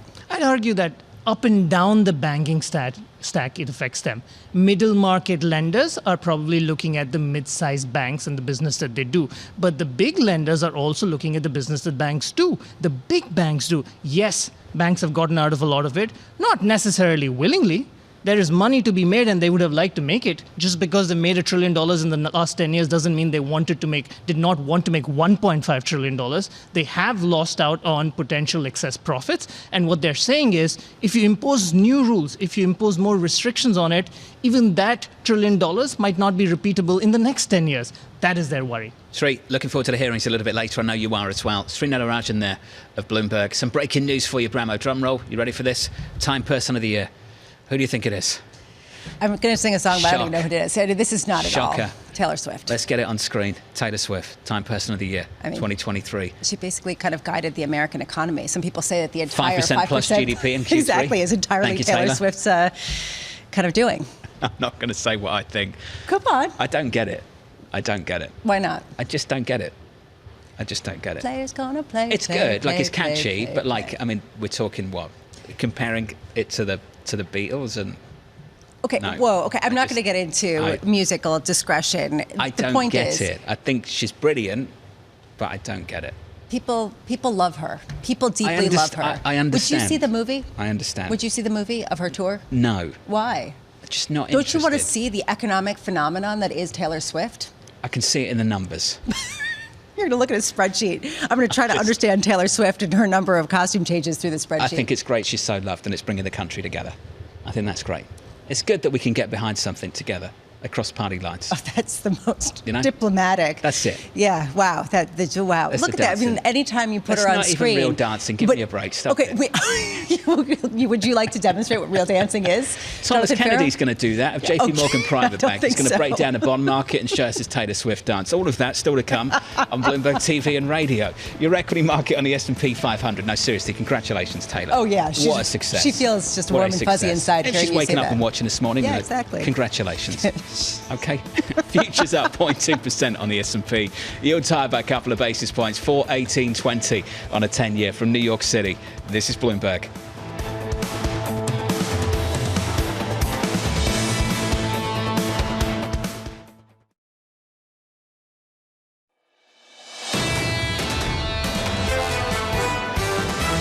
We've had the great rally, and now it's just kind of a chillax. It does seem that the risk at this point seems more concentrated in equities. At some point, I do think we probably want to turn bearish on this market. The question into 2024 will be, can we stop the cooling before the economy tips into contraction and makes us all nervous? I would argue that the Fed put is sort of back in the market right now. This is Bloomberg Surveillance with Tom Keene, Jonathan Ferro, and Lisa Abramowicz. AMH sending in hate mail. I'm not a Swiftie, but I happy defend her injection into the economy. She writes her own music. I agree with all of that stuff. That's great. And she's also supportive of women. Fantastic. There's sort of a real sort of pro-woman. I'm supportive of women too. Okay. Okay. I was doing some research, and there's a lot of academia behind Taylor Swift and her popularity. We can get into that later. I'm happy to get into it now. Just because I say I don't get it doesn't mean I actively dislike a person. You know, I think it's great. The success is phenomenal. It's amazing to see how much money's been spent on that tour. If someone gave you a ticket, though, would you go? It depends how much that ticket was worth. Really? Yeah. Okay, so in other resale words, value. Yeah, but the historical context of understanding. No, absolutely not. I think resale that is fascinating. value. Okay. Just nuts and bolts. And then finance. Then I'd give it to an asset manager who is looking to go into private markets. All right. No, look, we're talking about this because we'll see how that money compounds over time. Time person of the year. Okay, great. In a couple of decades, and you tell me how that Taylor Swift concert was, and I'll tell you what's in that fund. Great. I think I will have a happier experience. Okay, good to know. Taylor Swift, congratulations, Time Person of the Year. From New York City this morning, that is not what you tuned in for, I know. Good morning, good morning. This is Bloomberg Surveillance on TV and radio. Alongside Lisa Abramowicz, I'm Jonathan Ferro. Your equity market's positive here by 0.2% on the S&P 500. In around 15 minutes, you'll get the ADP report. It is the appetizer for the main course. That's payrolls Friday. And Lisa, typically, we know how this goes. It doesn't matter until it does. And right now, the narrative that I am hearing is the one that people might lean into is this question around rate cuts. That yes, they are coming on softness that we saw yesterday in the JOLTS report. But if we get a weaker number, that we could see the bond rally continue, but the stock market falter. And that, to me, is the increasing kind of rumblings under the surface right now. The data's not saying that right now, though, right?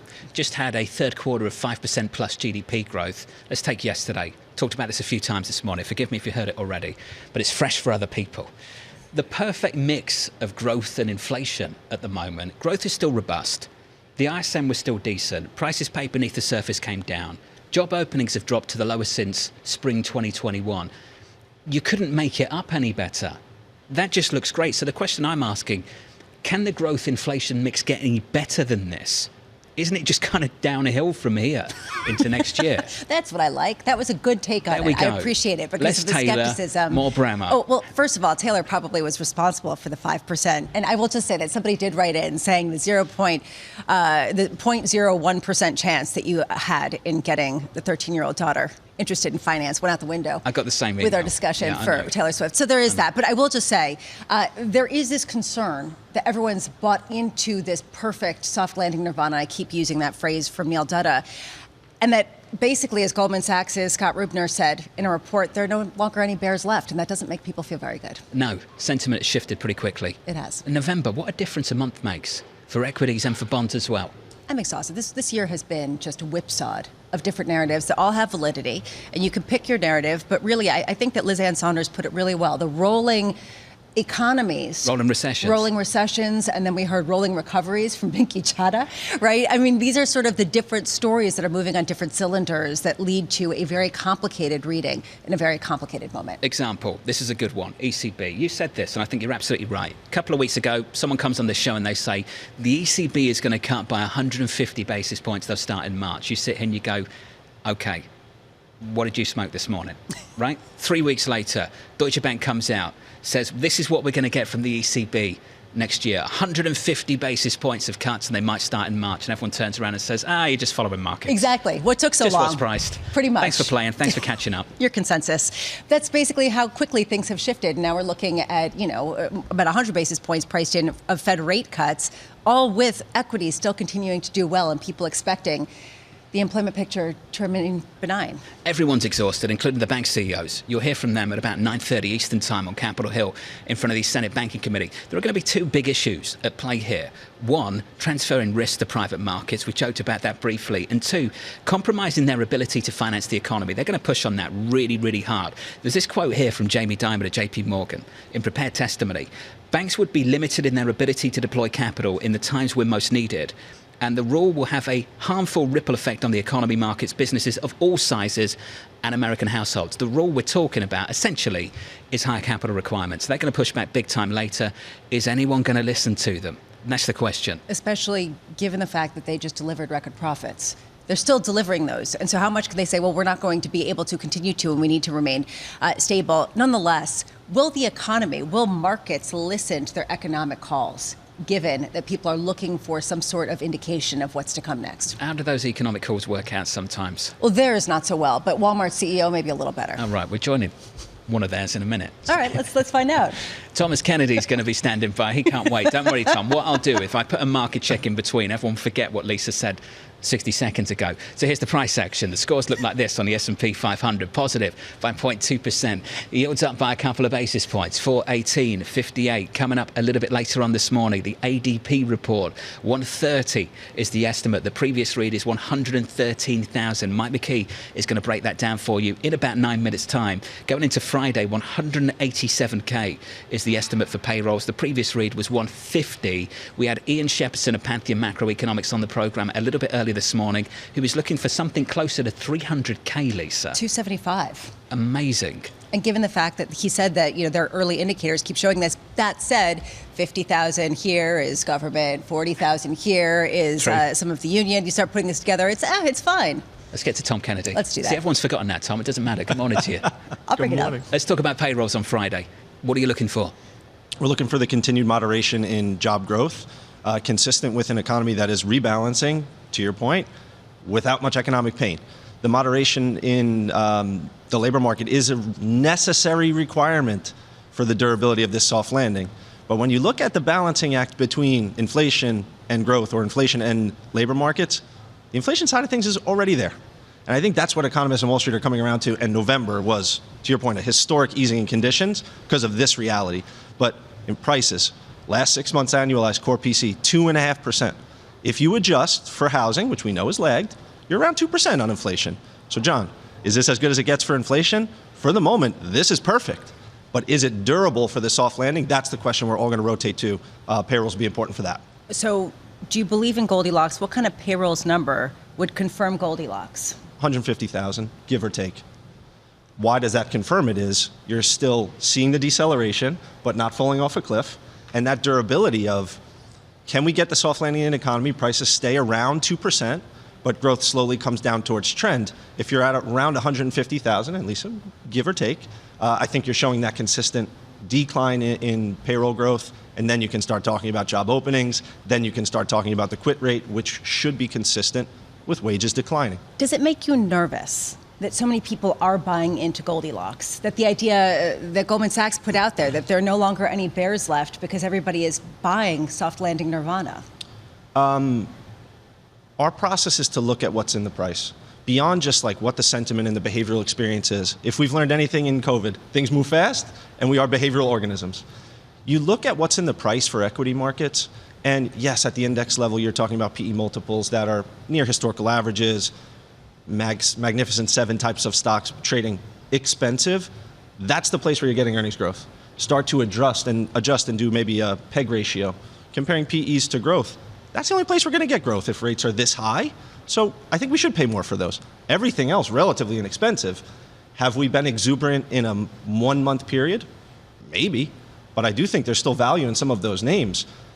The conversation I think we're all going to be having for the next 3 months is, okay, if I can buy equities, what do I buy? Is it large cap? Is it mid cap? Is it small cap? Because if you're going to get this soft landing, those mid cap and small cap stocks, they're going to rally a lot. What's the call right now for you, the base case? Our baseline scenario is moving towards this softish landing and respecting that the process of getting a rebalance in the economy is never perfect. But you can, at this moment for investors, you have so many choices to get your money where you want it to go. You have a cash rate at 5.5%. won't be there forever. That's what the market is fully recognizing, timing that's hard. But you can get fixed income yields that will help you meet a goal for the first time in over a decade. They're going to help you get there. And then in stocks, what we've seen in our community, people have raised cash in the last 2 years, increased by 10 percentage points at the expense of risky assets. November's showing you if we get a soft landing, those things will perform really well. Before we get deeper into fixed income, I'm pleased you brought up earnings. Are you confident the earnings recession is now behind us and not in front of us? The earnings rolling recession is one that really works for us. These are somewhat like micro recessions post-COVID. Tech was the one that was the biggest struggle in 2022 and into early 2023. They're inflecting out of it. And just about all calls, guys, are going to rely on the tech sector. Has to work. It's just a huge piece of the S&P 500. But those earnings are inflecting higher. What we're seeing from these big tech names is they're doing CapEx. I think they've shown us they're pretty good stewards of capital, and that CapEx will be a good return on investment. Expected earnings for next year around 240 is only saying Q3 2023 will just happen 4 times next year. It's not really embedding a substantial increase in earnings growth, just suggesting what we've done can keep happening. It seems like there's a shift in what you're talking about, because 6 months ago you seemed much more interested in credit than you did in equities. And the fact that you're talking much more about equities raises this question in my mind. What's changed for you? Why is there suddenly such a better value proposition in stocks? Because the Fed put is coming back in the money, and it's coming back really quickly. You're right, John, to say in the earlier segment, there are good cuts and there are bad cuts. But nonetheless, we're talking about cuts. And the trade-off between growth and inflation a year ago was massive. And as recently as June, the Fed was projecting that we're going to have a recession. But inflation has come down, and we haven't had much economic pain. They're getting closer to the ability to say, our inflation mandate is reached, so now we can start to support growth. And all else equal, they have lots of room to cut. If things get worse, they can support the growth outlook. And that cut just keeps coming closer and closer. That's, I think, the thing that changed the most. Why wouldn't that help credit most of all? It will support credit. Credit spreads are rather tight. There's likely, as Amanda said in your prior segment, there's likely to still be some distress, right? There are names that just can't live in an environment where interest rates are 200 basis points above where they were two years ago and 100 basis points above where they were 5 years ago. But that doesn't mean the entire complex is going to feel material stress. And credit can perform quite well there, but the equity market had been discounting this world where rates would stay high forever. And I'm being dramatic there, of course, but we're slowly seeing that that's not the reality one way or another. BlackRock, new regime. Wei Li in the last 24 hours saying, new regime, higher volatility, rates are higher for longer. When we start cutting, I get the direction story. It's hard to push back against that after the data that we've seen. Let's talk about what we're going back to. What are we going back to? 3, 2s? What do you think it is? Our 2024 outlook, we called it the rate reset, investing reconfigured. We have to, for our community, where we've seen cash allocations get raised at the expense of risky assets, and guys, only 4 out of 5 of our clients have adjusted their fixed income portfolios. No changes, no material increases. We can get portfolios where they want to go with less risk than we did pre-COVID, simply because rates are not going to go back to that zero rate environment. So John, to answer your question, what do we pencil in? I think a 10-year rate will settle around 3.5%. And that's lower than where we are today. So like the new normal is the old normal kind of thing. Really old. One of my best advisors grabbed me and said, I hear you talk all the time. All you're saying is go back to my portfolio I had in 2006. That's a simplified way to think about this rate reset. I think we are. I mean, we get the great luxury at JP Morgan, all these people giving us feedback. I thought that was the best summary conclusion of what we talk about all day. This has been a reset to what we all have seen before, but it's a higher interest rate regime where the world will exist just fine, but we should reconfigure the way we invest. Just to be clear, that's not a call on what happens 2 years later, right? It's just what the portfolio looked like in 06. From an asset allocation perspective, we know what the right thing to do was, and it was to actually take up fixed income allocations. And that's what we need to do. He just wants you to say we're not heading toward mortgage Armageddon, and this isn't necessarily a call. No, not implying that, just in case people are wondering, well, what happened next? Right, exactly. You know, it's not exactly what happened saying. next. Good things didn't happen. Yeah, you guys spend a lot of time on where leverage has accumulated. It's not at the consumer. It's hardly in the banking sector. So, are there stresses and will there be credit issues? Of course. But will they be perverse and form a crisis? We see very low. It's at the Treasury. We talked about this yesterday. I was going to say, it's all Where's governmental. the leverage built in this cycle? It's the Treasury. Tom, it's good to see you. This was fun. Tom Kennedy of JP Morgan Private Bank. Thank you, sir. Got some economic data dropping in just a moment. About 15 seconds away, you'll get the ADP report. Mike McKee is terribly excited. He's joined us around the table. The estimate right now for the ADP report is 130,000. Going into it, equity futures shaping up as follows. Futures are positive by 0.2% on the S&P 500. Yields look like this on a 10-year, higher by a single basis point. The data drops, and Mike McKee hits a downside surprise. Yeah, so does the ADP number drop. 103,000, that is significantly below the 130,000 you just mentioned as the expectation, and the 113,000 unrevised from last month. I'll see if I can pull up the revised number. Most of the decline, it seems to be, is in goods producing, which is kind of interesting. Manufacturing, they say, loses 15,000 jobs. Now, most analysts are penciling in a big increase in manufacturing jobs because the UAW workers go back to work. So that's kind of an interesting view from ADP. Service providing jobs, 117,000, and it looks like most of the job creation that there was in medium-sized establishments. Now, the other aspect of ADP that they have produced in recent years is the median change in annual pay. Job stayers, 5.6%. That's a slowdown. And job changers, 8.3%. That is a slowdown. Now, what does all this mean? I don't know. People trade on ADP because they trade on ADP. The last time we had a number this small was 89,000 in September for ADP, and non-farm private payrolls came in at 246,000. So you pays your money, you take your chances or your choices or whatever. I will say the whisper number still remains very low for Friday compared to... What is it, Mike? It's a 156 was the last time I looked this morning, and we're at 187 for overall payrolls. Previous read 150. Mike McKee, prepare for the question that I ask you every Wednesday before payrolls in just a moment. Here's the price action on the S&P 500, shifting higher by 0.2%, unmoved in the equity market, up 0.3% on the Nasdaq. In the bond market, yields were a little bit higher. They turned lower. Now they're still higher by a single basis point. 2-year, 458.67. Off session highs on a 10-year, 417.43. Mike McKee, are you ready? Yeah. Does this mean anything for Friday? No. Okay, thank you. I mean, you can add it into the whole long list of things you put into your model, but I think most people have already accounted for what they think ADP might do. Ramo, isn't it always the way? It is. Shifts markets for 5 minutes, and then economists sit around a table and say, no, doesn't matter for Friday. But that keeps me employed. Well, I mean, I get to come out here and talk about it. Hold on a second. They say it doesn't matter, but then when the jobs report comes out, they'll throw ADP in as the tea leaf that showed some sort of softening. Yes, if that of course. confirms in the narrative. So it's selective. Whisper number 150. 150 something. Well, 156. I'll double check right now, but it was 157 this morning. So 187.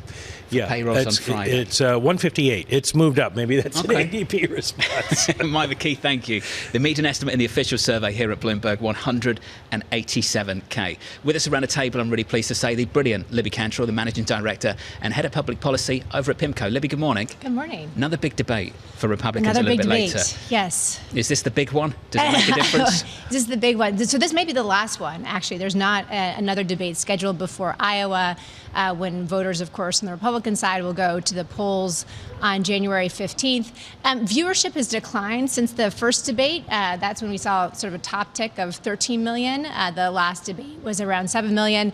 So we'll see if people are even paying attention to this. I think the real question, though, John, is can Nikki Haley have another breakout moment? Does this sort of sustain the momentum that she has, both in terms of the polling, but very importantly in terms of the donors? And that remains an open question. I think that the other three folks on the debate stage will be sort of attacking Nikki Haley. I think Nikki Haley will be attacking President Trump. So it should be raucous as usual, but does it actually make a difference? I think that's the open question. What's the chance that you see another Biden-Trump matchup? Well, so, what we're guiding our clients to is that Biden will be the nominee. This sort of idea that there is some great cabal at the convention that will unseat him, we just do not think is founded. Senator Brose from Louisiana, who had served with Joe Biden in the Senate, said, as long as President Biden is breathing, he is running. And I think that is something we should just take for what it is. On the Republican side, obviously, if the primaries were held tomorrow, it looks like Trump would be the nominee. They're not going to be held tomorrow. They're held in around 40 days. And what we've seen with Iowa and New Hampshire is that things can change. They haven't really changed in terms of dictating who the nominee is since 2008, when Obama, who was sort of underperforming all of the polls, then really outperformed in both Iowa and New Hampshire, and then was able to get the momentum to the nomination. So a lot can still happen. But as of now, if you were saying if the primaries were held tomorrow, it would be another Biden-Trump rematch. And, ironically, I'll just say is that 70% of Americans don't want that. So that's the reason why I think it got so much attention yesterday when Joe Biden said if it wasn't for Donald Trump, he wouldn't be running again. What do you make of that? Do you make that if Nikki Haley is the nominee for the Republican side, that there is a chance that Joe Biden would step down and pave the way for somebody else? So his press shop really walked that back last night after those comments were made. They were made, of course, in private at a fundraiser. So it was maybe, I think they're saying, taken out of context. However, this is something that President Biden has been saying since he was a candidate in 2020, that's why he was running the first time. And so this is somewhat consistent with that messaging. However, if Trump does not get the nomination, I still think that President Biden is the incumbent president. He believes that he really has a record both on the economy and then foreign policy to feel confident to run on. So we are not getting sort of any indication from folks close to the Biden world that he's not running. He is running. We would all appreciate, I think we could all benefit from a delegation allocation rules clinic from you. How have things changed for Republican primaries? Especially as a U.S. citizen. So I appreciate, John, that question. So this is important. It's very nuanced, and a lot of our clients' eyes understandably glaze over. But to get the nomination, it's just a delegate game. You need to get 50% of the delegates at stake on the Republican side and the Democratic side. The Republican side is the real story here, though, because the Trump campaign, much more organized than it was in 2016 by their own admission. They have now sort of systematically changed the way that states allocate delegate rules to benefit him as long as it's a crowded field, meaning that they've changed the rules to what's called winner take all. So as long as President Trump is winning a plurality of the vote in many states, he will get 100% of the delegates. And the punchline kind of for all of us is that makes it much easier for him to get the nomination much more quickly. So I would argue that by March 5th, which is Super Tuesday, we'll have had 45% of the delegates at stake being voted on. We likely will have a very good idea of who's going to be the nominee or whether it's going to be more of a competitive two-person race, as you said. So we know there's 4 people on the stage later. Is there a date on the calendar where that 4 needs to become 1? To change the outcome of this? Well, I think there are a lot of folks on both the Republican side and then also some on the Democratic side. As you've seen, there's some now Democratic donors who are, donating to Nikki Haley, sort of interesting, unprecedented in many ways, who are trying to argue for a Chris Christie to, say, drop out of the race before Iowa. John, I think what we've seen, though, before is that, again, so much can change, that much of this is unprecedented, particularly given what we might be facing, which is two incumbent presidents effectively running against each other. So I don't think there's a drop dead date, but I do think that it needs to become a two-person race, sort of by South Carolina. That's February 24th. So I think the bottom line for kind of the markets and for investors is that the next 75 days really matters. We will have a very good idea by sort of South Carolina, by Super Tuesday, which is March 5th, whether this is going to be President Trump, Biden, or whether it's going to be more of a two-person race between Nikki Haley and Trump. In those 75 days, we're going to be dealing with a couple of deadlines for funding the government. And before I let you go, we keep talking about where is the leverage. The leverage is in the U.S. government, and they need to figure something out in order to keep operating. How are you advising people in the market to understand what's happening, what the likelihood of a shutdown is, what that means in terms of the growing risk, frankly, that it's been attributed to in markets? Yeah, so I think that two things. One is that this is not the debt ceiling, right? The debt ceiling was existential for the markets. That has been fortunately addressed until January or February of 2025. This is really the most foundational function of Congress, is just to keep the lights on. They keep kicking the can down the road, Lisa. Does it really matter if they shut down the government? Probably not if it's not for a sustained period of time. But if it does go on for weeks, then we don't get some of the economic data, then it could actually start hurting the economy. But I think this is just sort of noise. But I think the punchline here from a fiscal perspective is this effectively funds the government at the same levels as last year.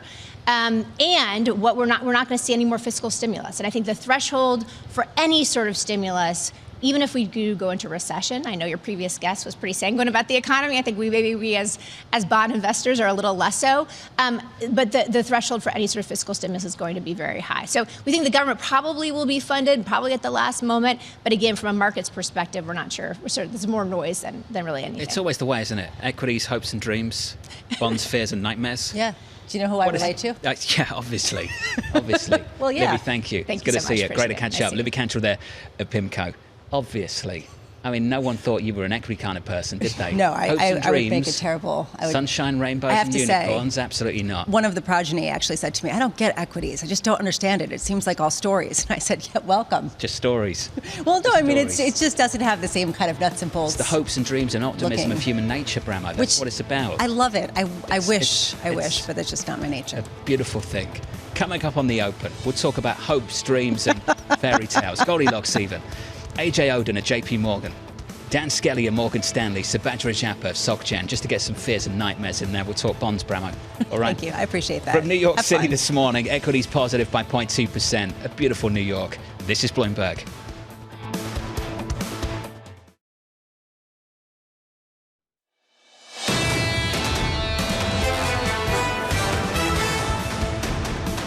$60 minutes until the start of opening day, trade day in New York City. We are looking at a little bit of a fade in some of the sell-off in Treasuries, almost flat now in terms of the yield space after ADP numbers came in lighter than expected, raising questions about whether we can expect a weaker number than current Wall Street forecasts on Friday for non-farm payrolls. That is giving a little bit of a bid to the S&P, which did see a bit of a downdraft yesterday, up about 0.25%, 45.87. The euro, fascinating to me, not because today is particularly dramatic, but just that steady loosening from what we saw last month. The fact that the euro is weaker versus the dollar, 107.91. We've been talking about it all morning, the idea that suddenly people are looking for the ECB to cut rates, to ease policy starting next March as inflation underwhelms. We're also focused on the circus, the media circus that's going on in Washington, D.C. This time, Wall Street heading down there, bank CEOs testifying on Capitol Hill.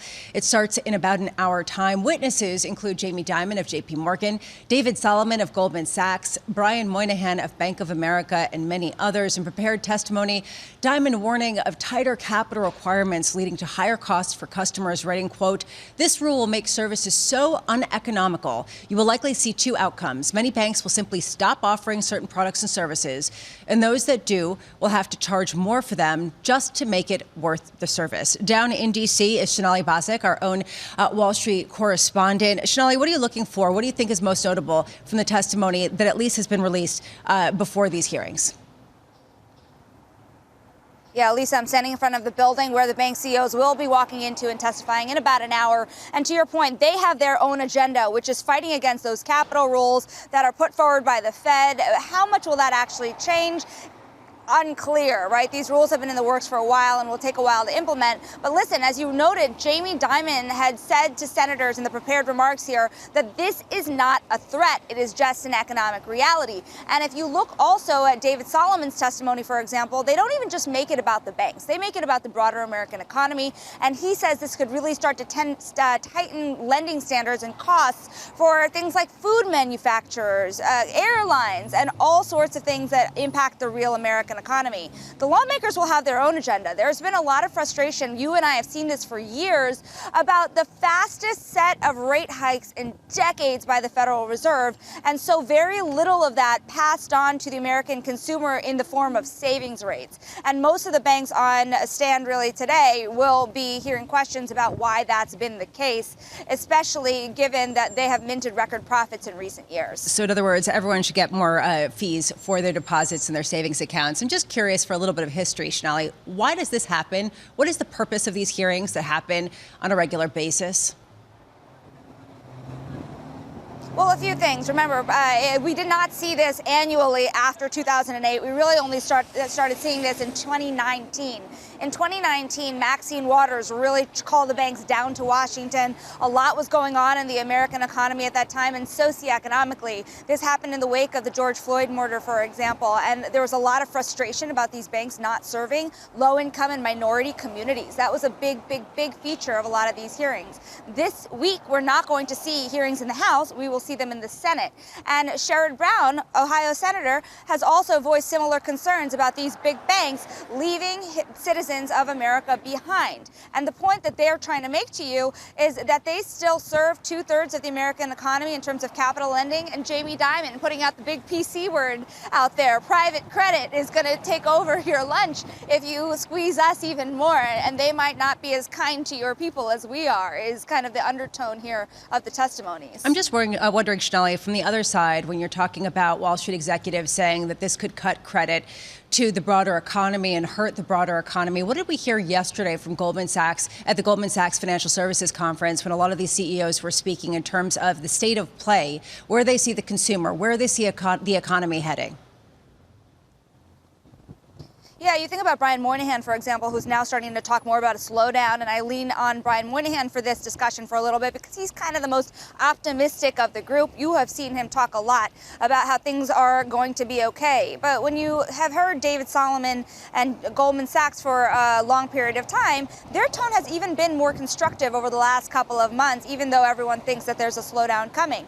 Now, what's interesting about all this, too, is for the banks themselves, while many of these banks that are presenting today are laying off staff by the thousands, sometimes the tens of thousands, some of the headcounts have become more bloated, like JP Morgan, for example, and each of them are facing pressures on pay. Think about how many banks that are testifying have raised their minimum wage, for example, in the last couple of years. Really, by the way, Lisa, on the back of these hearings, I think a lot of people think of this as ceremony, but overdraft fees have been attacked and changed in the wake of these hearings starting.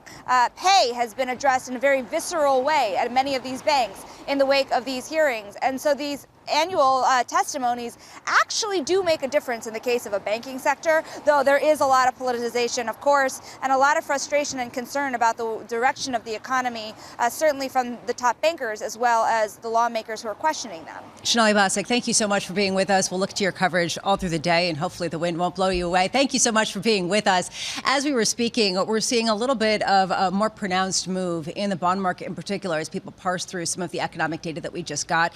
ADP came in at about 103,000 jobs created. This was below the 130,000 expected. Also, the prior month was revised lower, 106,000 from the previously stated 113,000. You can see yields now lower on the day. 10-year yields 4.16%, heading toward that lowest level that we've seen since the end of August. You could see it give a little bit more of a pop to the S&P, but there is a question here about whether this is still kind of a Goldilocks nod to what we might see on Friday. Joining us right now is Michael Puglisi, senior economist at Wells Fargo, and I want to start there. Are the numbers that we just got from ADP, A, important, and B, pointing to the same soft landing that's been driving the narrative through the month of November? Yeah, well, thanks for having me, Lisa. And the way I kind of think about that is the ADP numbers are, they're one piece of the puzzle, but they're a relatively small piece. And so, I don't put a lot of weight on what that's going to tell us about the much more important non-farm payroll numbers. ADP tracks the non-farm payroll numbers fairly well on like a longer term trend basis, but month to month, the relationship is pretty weak. And so we're actually a little bit above consensus on Friday. We're looking for 215,000 jobs, as I think there is still some underlying strength in the labor market in addition to some seasonal quirks that might boost hiring a little bit in addition to the strike effects. Is this a sort of perfect kind of strength, though? And we've been asking this for quite a while, given the fact that we've seen productivity increase, we've seen wage increases moderate, even at the same time that we see a robust hiring market. Is this still a perfect recipe with all the signals that you're monitoring?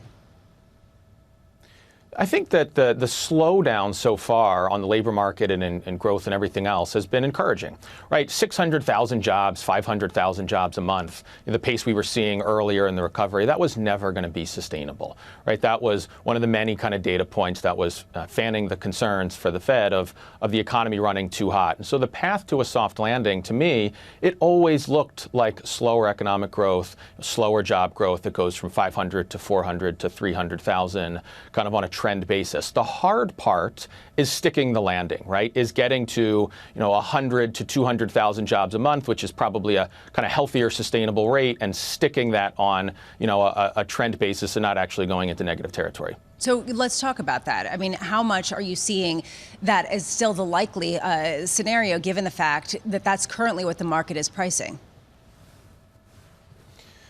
Yeah, I think that it's a tough call. I mean, the market's probably gotten a little bit optimistic on this front, but I certainly feel more optimistic than I did a year ago when, you had much tighter financial conditions, inflation that just seemed to go up and up, a Fed that was hiking 75 basis points at every meeting, and slowly but surely we're getting there. I mean, inflation's still high. The Fed's preferred measure of inflation is 3.5%, depending on if you're looking, at headline or core. But generally speaking, I think that's an encouraging development for the Fed. And if they can continue that, right? You heard this from Governor Waller. If they can get 3, 4, 5 more months that look like the past few kind of quarters have, I think that allows them to slowly start cutting policy, regardless what's happening in the real economy, because they're finally seeing the inflation sort of getting in that ballpark of 2%. So we're not there yet, but I'm more optimistic than I was 12 or maybe even 6 months ago. We were just speaking with Tom Kennedy of JP Morgan Asset Management, and he was talking about how we may be going back to a 3.5% Fed funds rate world, where they'll cut to that level, and it's back to 2006 types of conditions, not necessarily with the mortgage market, but just in terms of portfolio arrangement. Do you think that that is an accurate reflection of just where we are in terms of rates sort of remaining higher than they used to be, but everything chugging along in tandem?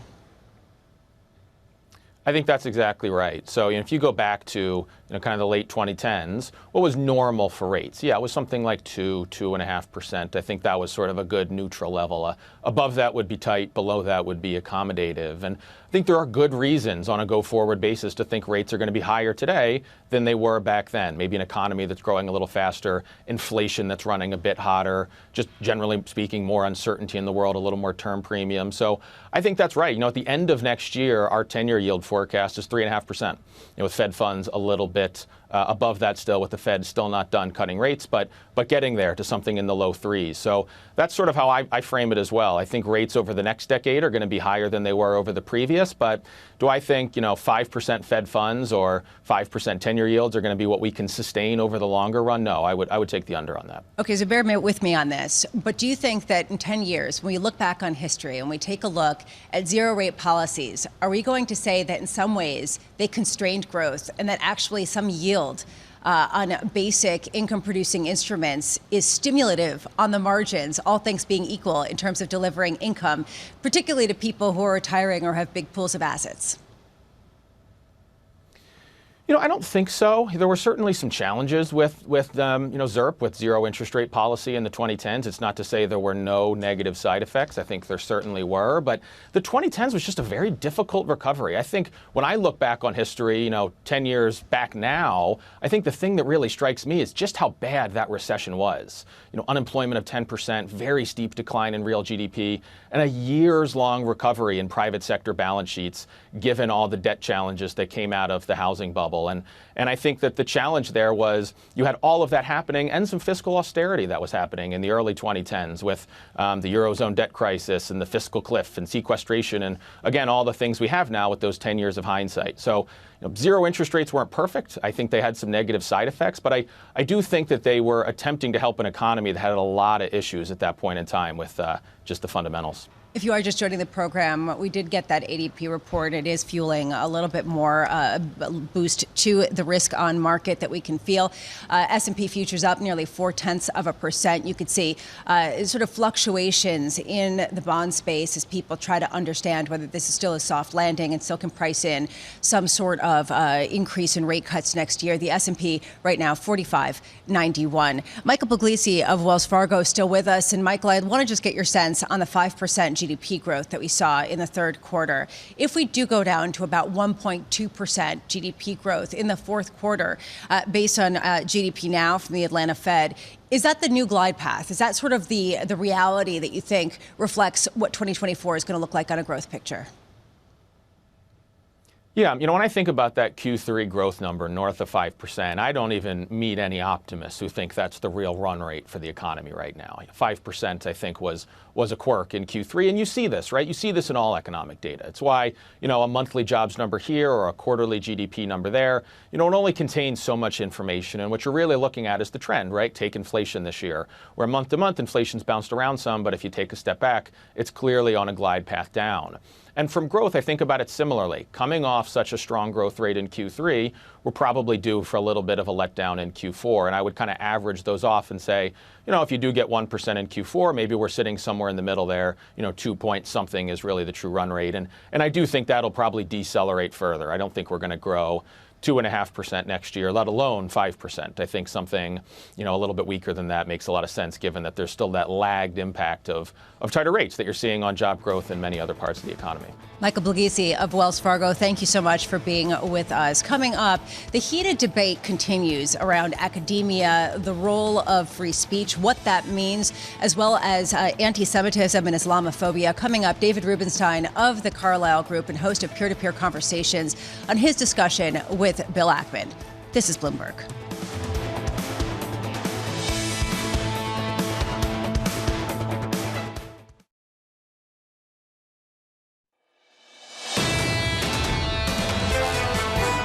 I wrote a pretty thoughtful letter that was, I think 25 million people saw it on Twitter. And remarkably, I did not get a response, which to me is a very, very bad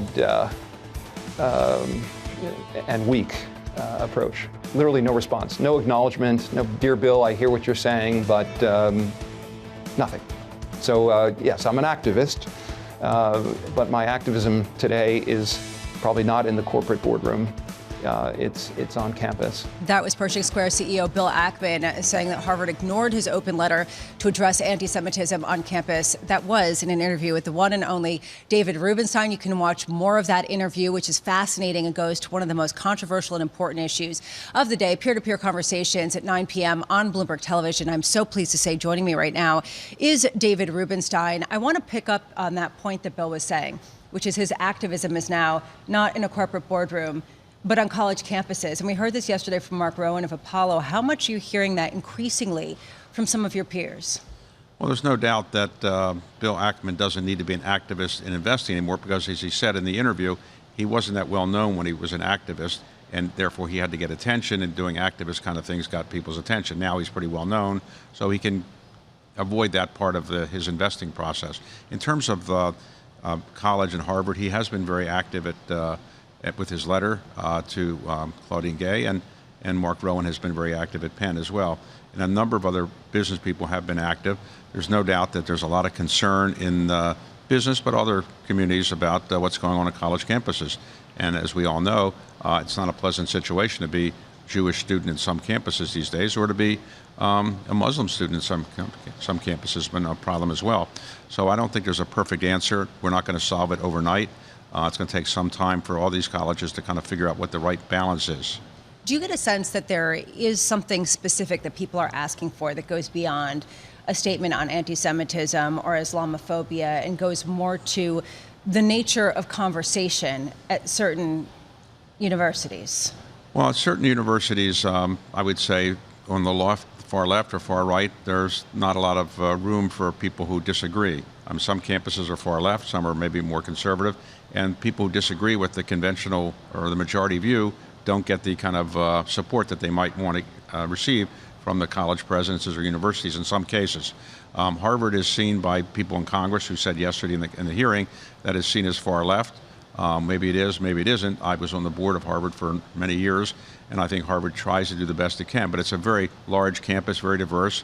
The president of the university has done as good a job as she can in a very short period of time dealing with these issues, but nobody is going to be able to solve this problem overnight. You're also on the University of Chicago board, and full disclosure, I attended there, so if I'm biased, I just want to be completely transparent.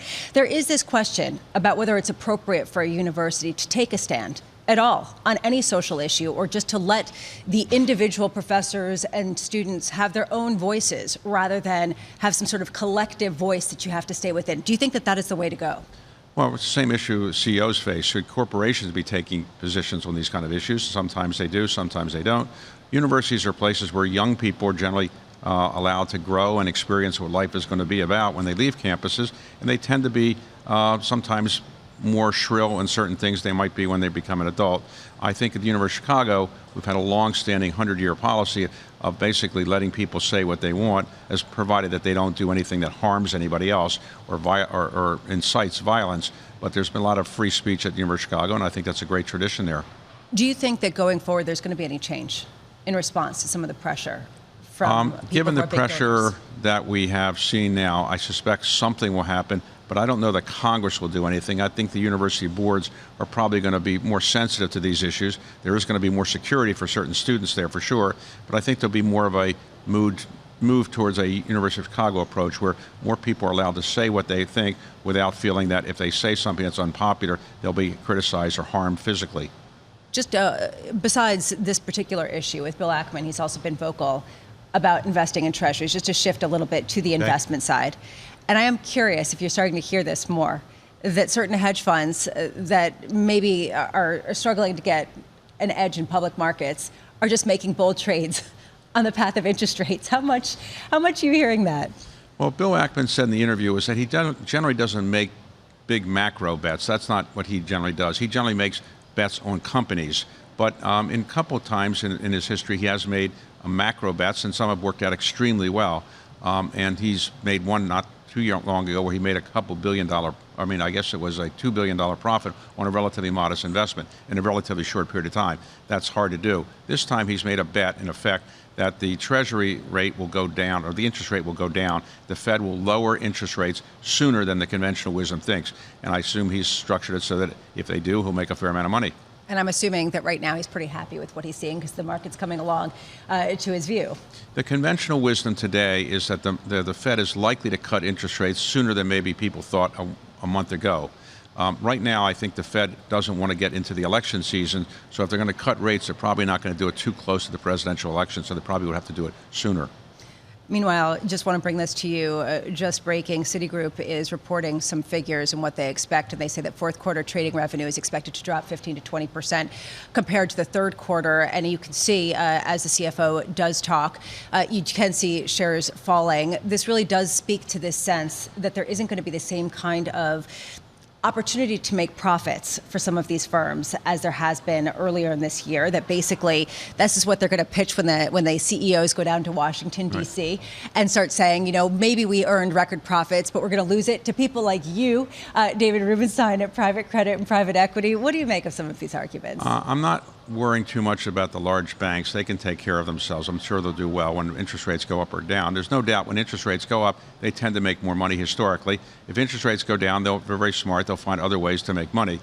Private equity firms and private credit firms have done quite well generally over the last 10, 20 years or so. And we have a lot of very smart people. We'll try to figure out how to navigate whatever interest rate environment we have. David Rubenstein, it's always a pleasure. Thank you so much for being on. My pleasure. Thank you. Meanwhile, we are seeing a bit of a move in terms of Citigroup shares. David Rubenstein of the Carlyle Group. He is host of the David Rubenstein Show, Peer-to-Peer Conversations. It is always a wonderful watch. Highly recommend this Bill Ackman interview. You can watch it on Bloomberg Television at 9 p.m. Eastern tonight. Meanwhile, we are parsing through economic data, the drumbeat to Friday, given the fact that we are expecting some sort of significant market response. We are parsing into the ADP numbers, and we are seeing a greater move. Michael McKee, Bloomberg International Economics and Policy Correspondent, here by my side. What do you see that might be giving a bit of a pop further pop to these markets? Well, certainly a big pop in the equity markets after the productivity and unit labor cost numbers came out surprisingly high. Now, we knew growth was strong in the third quarter, but productivity comes in at 5.2%. The estimate was for 4.9%. And unit labor costs, which had fallen 0.8% in the last quarter, down 1.2%. Now, this is at a time when we have been hiring a lot of people, which would, in theory, put some downward pressure on those things.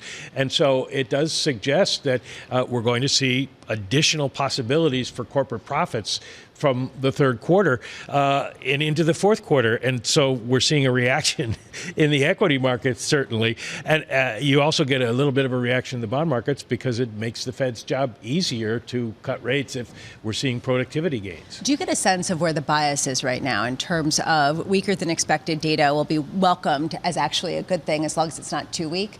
That's actually what people seem to be looking for to continue this Goldilocks. Yeah, well, it reinforces the mood and the mode on Wall Street right now. The old saying is that the Fed raises rates and the markets cut. And the markets are in cut mode right now. And it is, as David just said, simply a question of timing.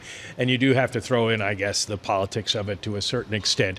But the way things are going right now, it does look like the Fed could be cutting by mid-year. I don't know if I want to go as far as saying the first quarter because they don't want people to think that they're declaring victory too early.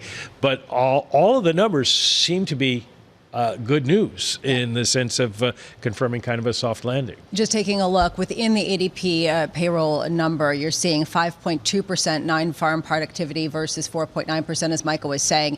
And the fact that unit labor costs went down by 1.2%, more than expected, just highlights exactly that sort of perfect situation. Just quickly, we don't care about trade balance at all? Do we care at all? Trade balance is a revision to the number that initially came out, and it's very, very small. So it's going to subtract a little bit from third quarter growth probably, but not, actually fourth quarter growth. This is October number, but not a big deal at this point. Michael McKee, always wonderful to get your insights. Michael McKee of Bloomberg. As we do drumbeat into tomorrow, into the initial jobless claims, and then going to Friday and the non-farm payrolls report. Coming up later today, Lisa Su, AMD Chief Executive Officer, on the chips backdrop at a time of increasing competition and demand.